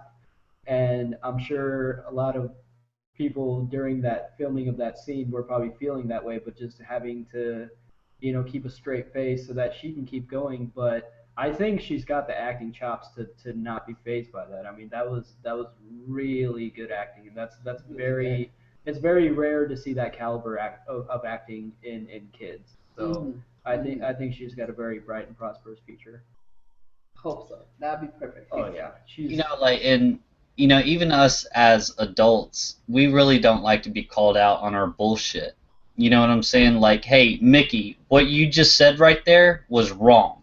You know what I'm saying? Like, you just spoke out of line. That was completely uncalled for. It was unnecessary, and you're a fucking douchebag for feeling that way.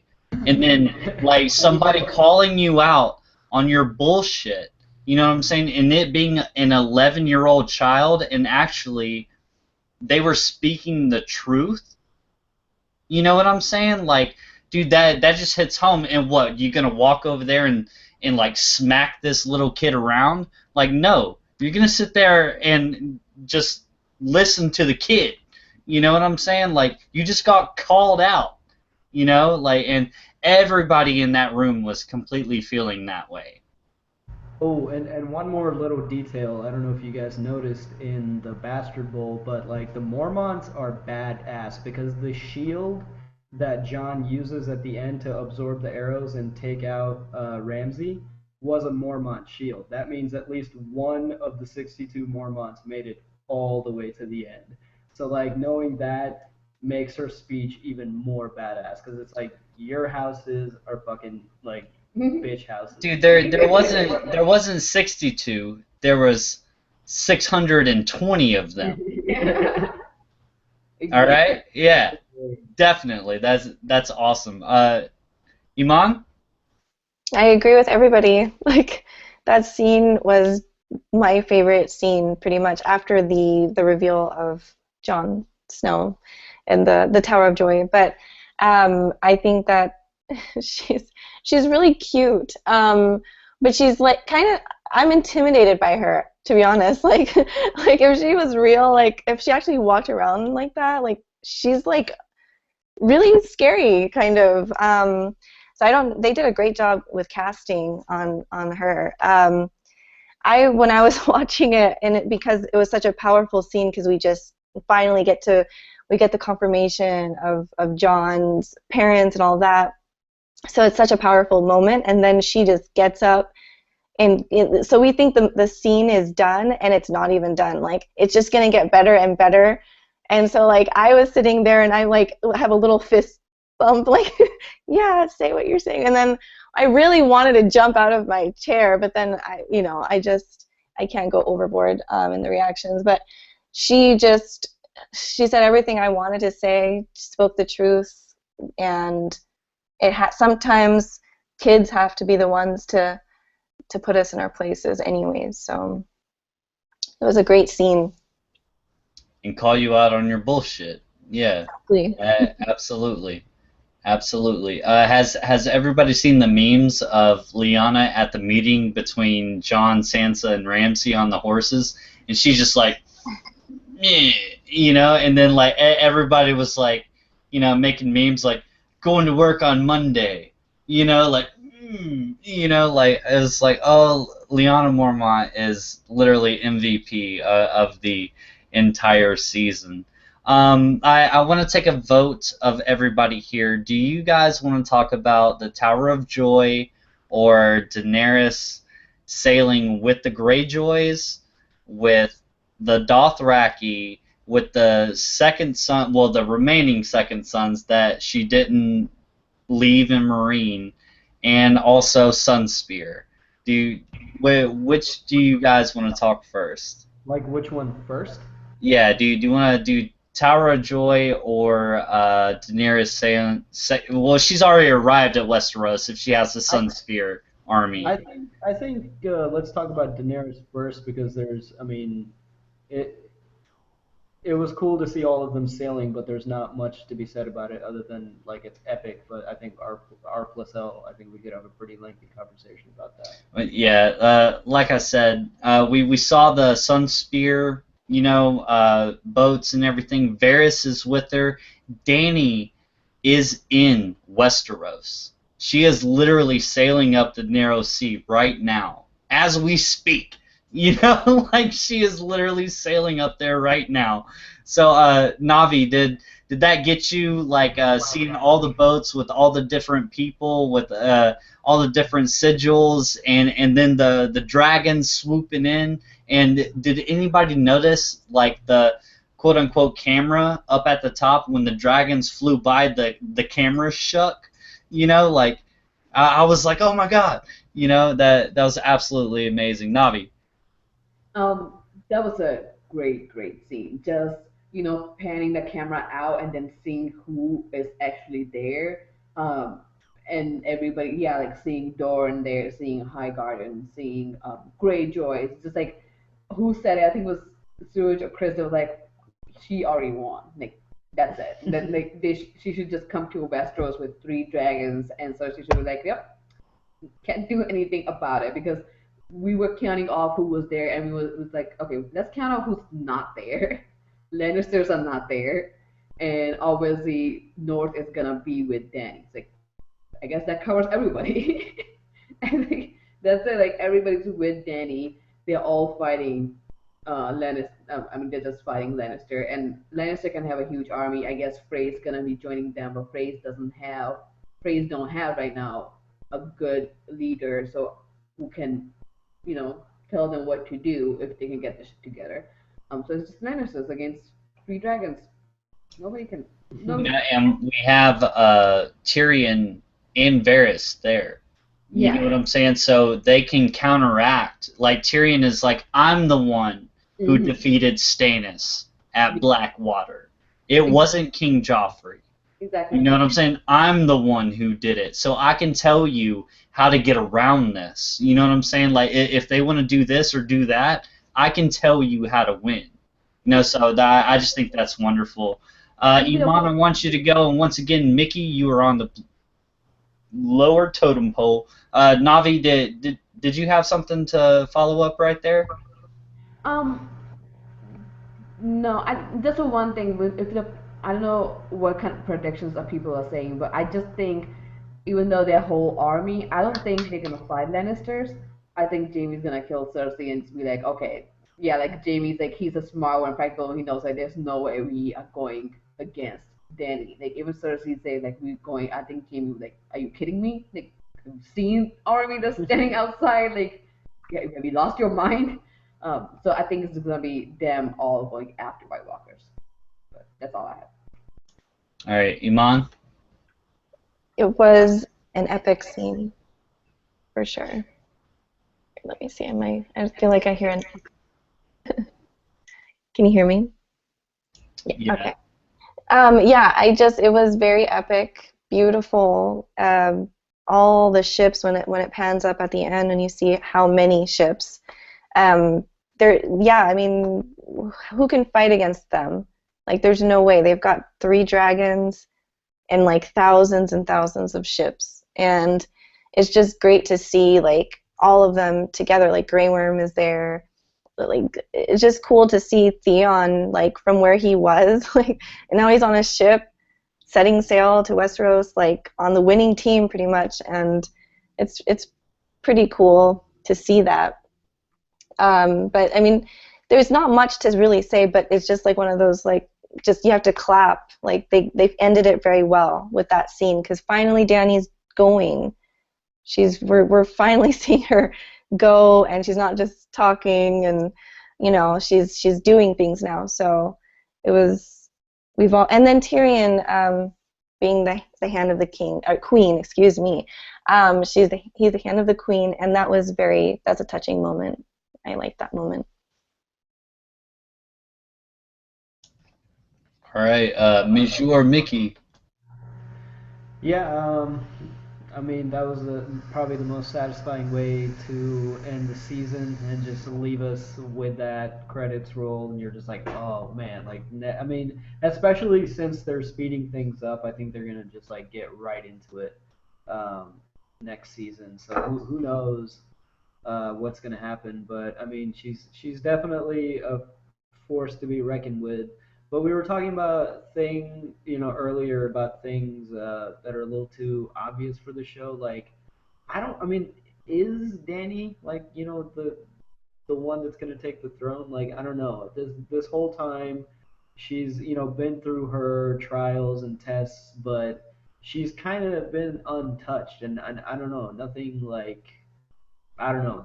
This show is just throws you for loops, and you just wonder if she is going to be the one to take it. I mean, she's certainly got the resources. So yeah, it was an exciting way to end the season, just seeing all those ships, all those sigils, and it's going to be funny because does Euron even know that she's like left Marine? Like, he's going to show up with his ships and just be like, Danny, like, where are you? Like, And he's still building his 2,000 ships. yeah, he's probably on like ship like 3.5 right now. Like, there's no trees on Pike. Like, But yeah. All right, Navi and your Yingling, do you have any final thoughts about this? Iman, Mickey, any final thoughts about this? All right, so Tower of Joy, something that has been in the works since book 1 for 20 years now. The show more or less confirmed it for us, and we get young Ned running up to save his sister, and she's talking to him. He's talking to her. I've seen a lot of people try to interpret what they were whispering to each other, and there's when she says his name she says a 3-syllable word. Maybe it was quote unquote Jaehaerys, which if you look up Jaehaerys in the past, a Targaryen, he was the peaceful king. He did numerous economical things for the realm. He was an excellent king. So that would be fitting for Jon. Being just and being right. And taking quote unquote his northern heritage and doing the right thing and being the honorable person. But that all of that is up for discussion and for everybody to break down. Only half of the population or community believes it. But we do have a Jon Snow is the daughter of Lyanna Stark.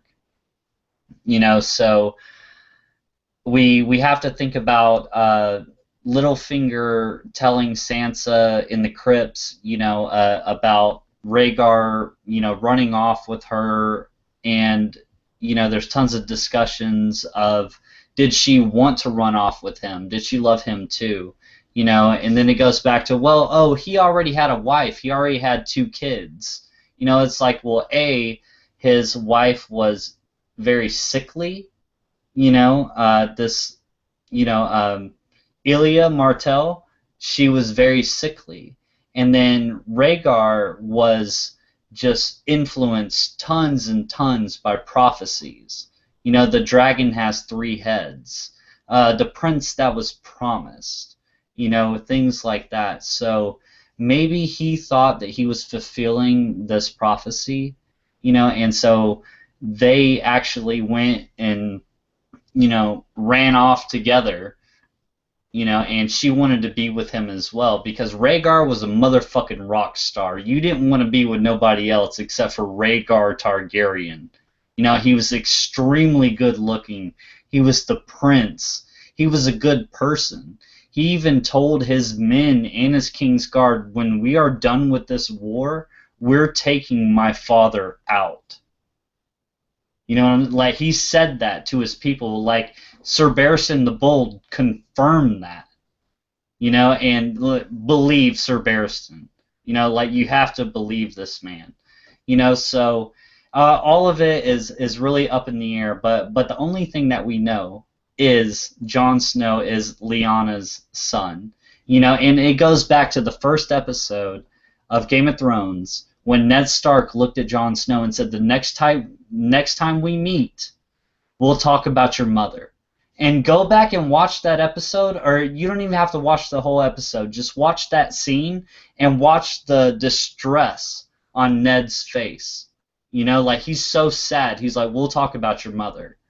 He wasn't talking about some fish wife on a pier, some slut, some whore that he brought back from war. He brought back his little sister's baby. And that's why he was so upset. And he lied to his wife, he lied to his family, he lied to his best friend, he lied to everyone about who Jon Snow is. And so that just further puts, like, if Jon was on a pedestal before then, it just lifted him up, like throughout the roof, of who Jon Snow is. All right, so Mickey, I can't see Navi. Is she still there? She's outside of the camera. All right, Navi, I want you to go first. That was a yeah, like you said, that was something that we were waiting for so long. And when as soon as they showed the Tower of Joy, we all was like, all right, they're gonna show it to us. They can't take us around this time. They have to show it to us.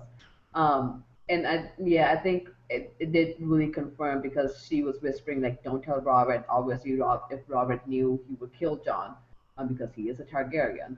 Um, I know people are like, oh well, they clearly didn't say who the father was. We know who the father was. Like, you think Rhaegar Targaryen kidnapped her and somebody else like slept with her? Like, it makes no sense. But one day when Deb whispering, she also told Ned's like, yes, she didn't. He didn't kidnap me, but I actually ran away. Like, I wonder how much, because the way the both of their facial expression was, it just kind of looked like, oh, maybe she did tell him that, or maybe not. But it's just great. I don't know about Jaehaerys Targaryen. While you were talking, I googled it. I don't know much about him, and I don't know how. I mean, I guess that's why he's named as Jaehaerys Targaryen, but I don't think he has anything to do with the Targaryen, the Jaehaerys Targaryen. But it was a cool scene. It was good. We all just sitting there. We were just like, yes, it's finally confirmed, and we were just all happy. It's like, all right, this whole season was awesome. That's all we wanted to know. We all already knew. Like, we just want you to just show it to us. Just say it. Come on. Well, the whole Jaehaerys thing was because supposedly while she was whispering, she said a 3-syllable word. And talking about the names of previous kings, Targaryen kings, Jaehaerys came up as, like, the good king. Hey, he could have been Jonathan Targaryen. Jonathan Targaryen? Jaehaerys Targaryen, like, just like, hey, it's like Jonathan. That's what he is. What is? I don't know what E. Somebody just said E plus Somebody in the L. chat just posted, do we know anything about E plus L equals J? No, I don't know a damn thing about that. Who the hell is E? Euron Greyjoy? You're wrong. No. But All right. the scene was beautiful. I mean, they couldn't have done it any other way because, like, if they did have her say something concrete, they wouldn't have been able to satisfy everybody. Everybody would have had an issue with it. So the best way to do it is just, confirm it, but leave things unsaid. So it's like open to interpretation for everybody to just kind of like self-satisfy themselves with whatever. I think she did say something along the lines of like Robert will kill him. Yeah, just like don't tell Robert. Yeah, don't tell. Like, so I mean, they couldn't have done it any other way. I think they handled that scene beautifully, and I think she did run away. I don't think she was captured because even the details of like, there's a couple of servants there with her. She Yeah, eloped with she's Rhaegar. Yeah. very in a very comfortable looking situation. She had helpers. She was well taken care of. So I think she was there by choice, and I have seen some really funny memes though of like the scene reconstructed, so it cuts from the baby to Littlefinger, and it just says "What if?" Fuck no. Absolutely no. Uh, but one thing that was actually interesting, remember when Littlefinger told Sansa like, "Oh, are you gonna support bastard who was born in South?" And people were like, "Oh, that confirmed it." I mean, he was born in South. I think everybody knew, but then again, there were two servants in the room, so I mean, somebody will speak up some point in a time. Into the water boiling. At some point in time, so I mean, I wouldn't be surprised that Littlefinger know that tidbit. I mean, how else would Jon Snow find out? Actually, Bran can go across the wall, so obviously, I'm assuming Jon's finding that out from Littlefinger. No, no.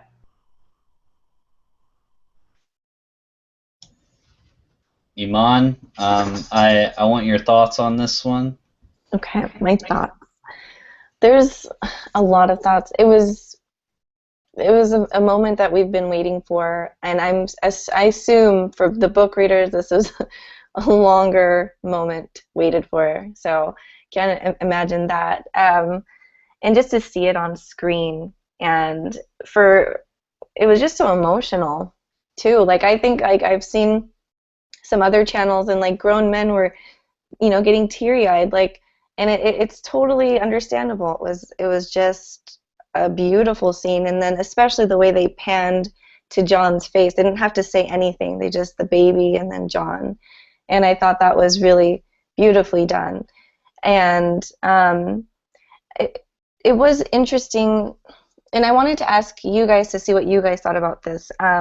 Someone commented on my video saying that there's another theory that Dany is a twin, like that it's Dany and John are brother and sister, and that's why she whispered something, because there's a few little like Easter eggs of something that like Dany was, and I forget where she was raised, but something about her seeing like a lemon tree, and where she was there was no, something like that, like there's no lemon trees, and then the scene where Robert is talking about killing Dany, and Ned is like no, like he gets too emotional about it. It's just a theory, I guess, and it sounded like you never know, but it would be very, it would just, I mean, I'm just fine with it being John. So for them to add like now Dany into the mix of now not his aunt, his sister, I don't know. I don't know. It's interesting. I think just people are having fun just theorizing everything right now with this situation. So I don't know what you guys think about that. I wanna quote one of my another favorite YouTubers, Tony Teflon, about this. He stands by his word that if you see it in the show, that's the main significance from this story. Okay, like if you see it in the show. So let's go ahead and apply that to the situation of John being given to Ned. So twins, no, absolutely not. And it's wonderful to think about. It's wonderful to take your imagination and run wild with most of the theories, but probably 90% of the theories that are actually out there are completely incorrect. They're it's just people like, because we have such a story with such dynamic, just literature, like going through it and like all these pointed characters' point of views and talking about, all these different situations. It's really easy for people to get carried away, and like it's really easy for all of these people to come up with a lot of things, to be like, oh well, what if? It's like, no, what if, motherfucker? Like, stop it, like stop, like, and that's why I don't make that many videos, me myself. Like there really is no what if for me. It's really black and white. Like for me in the books, Ramsay Bolton still wrote the pink letter. In my mind, Rhaegar and Lyanna are still the parents of Jon Snow. Like it's very, very black and white for me.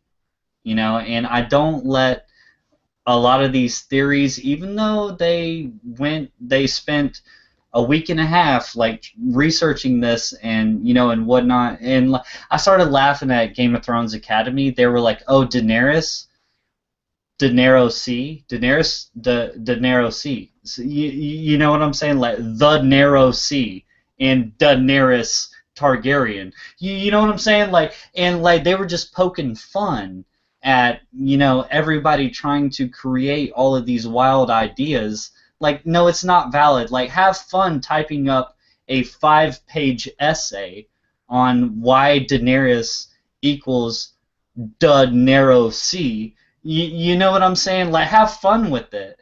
I'm glad that you have time for that. But it's not true. Like, it's not true. Like, so that, okay, I'm done with my epic rant. I'll give my final thoughts here in a minute. Now is the time to let's wrap it up and everybody say their piece. And just if you have any final thoughts, throw it in. But I do want you guys to say your piece and represent yourself. And where can everybody find you? Amon, you're the special guest this week. So if you could just talk yourself up a little bit, please. Yeah, I'm horrible at that. Yeah, so thank you again for having me on here. This was fun, actually. There's so much to talk about. Like, it's Game of Thrones. You could talk for hours and hours and hours. Emon_Snow, and I'm hoping to get more videos out on a consistent basis, and we have other ideas too, my friends and I, and we want to kind of put those out there too. But so yeah, come watch what we have. And yeah, I just want to say, my favorite episode of the season, well, ever of any show ever, actually. So. Well, thank you for coming. I really appreciate you taking time out of your day and coming over here and doing this with us. I have to say thank you. That's all I can say. All right. Once again, Mickey is the low man on the totem pole. Once again, dude, I'm really sorry how it always happens that way, but Navi, please tell the people what's going on right now. Take it away. Perfect. Since we're both in the same channel, I guess you'll tell me or correct me if I'm wrong. We call the Normies, so follow us, subscribe to us. We do reactions to Game of Thrones, Walking Dead. We also do skits before all those episodes. And right now we're trying to get into more into skits, but we'll see how that goes. We also on Instagram, the_normies. Also on Twitter from 2 days ago. Chris and Pat actually took the initiative and started one same username, and we also on Snapchat, the Normies. Everybody's taking their own things. Rana loves Snapchat, so she's on there. I'm on Instagram, and Chris and Pat are on Twitter. We also have Facebook that we just, if we remember, we do something. Otherwise, like there. But let us know if you guys want to see the reaction to something specific, we will still vote and we'll take in consideration. But we have like 5 people, so everybody is really noisy. Real quick, do you guys know who's gonna get the dragon eggs yet? We announced one. I announced one yesterday. Okay, good. Okay, cool. Mike. And he's gonna get the egg. Yeah. And I'll send it out hopefully by Sunday. Awesome. We can make a box to make sure that it doesn't get bent or something happens to it. But yeah, we're gonna try to do some DIY videos as well, because people have requested like that. But we'll see how that goes. Yeah, we got some ideas in the works, because I mean, doing reactions is fun, and that's certainly what got us started. But it's really difficult to coordinate with everybody all the time. So we are trying to maybe in between, what do you do with life when Walking Dead and Game of Thrones are not on? So like, what do you do with yourself? So until Walking Dead comes back on, at least, I think we're gonna definitely focus on some more original content. So be on the lookout for that. Nah. We good. Somebody's like, keep your eggs. I will keep my eggs. Man, you really stole the words out of my mouth. I was like, after Game of Thrones is done, I'm actually working on a couple of different projects. I literally have 2 different things going on, and then I still have to edit my reaction videos so I can go ahead and get those done, so I can move on. Mickey, I'm gonna go ahead and say you first, man. I've missed you. I've been wanting you to come back, and I salute you, sir. I really look up to Mickey and Navi and Siraj and Chris and Marquetta and Pat and Bo and like all of them over there at the Normies. I really, really love you guys and what you do. I do have your link in the description, and I cannot wait for you guys to do some more. Iman Snow, I know it was very spur of the moment, so I got to give you props for coming on here and spending some time with us. Time is very valuable. It's all we really have, so like you guys coming over here and talking with me, about this, it really means a lot. Everybody that's in the chat right now, I've been watching you the whole time, so hats off to you, everybody, and everybody in the future that comes to my channel and watches my stuff, even if it's not Game of Thrones related. I absolutely love you guys. Y'all don't go anywhere, but I want to sign off for everybody here. I love you guys. All you crackheads with your beautiful fucking faces. I love all of y'all. And this was Game of Thrones, The Winds of Winter season finale. Thank you guys for coming. I really appreciate it.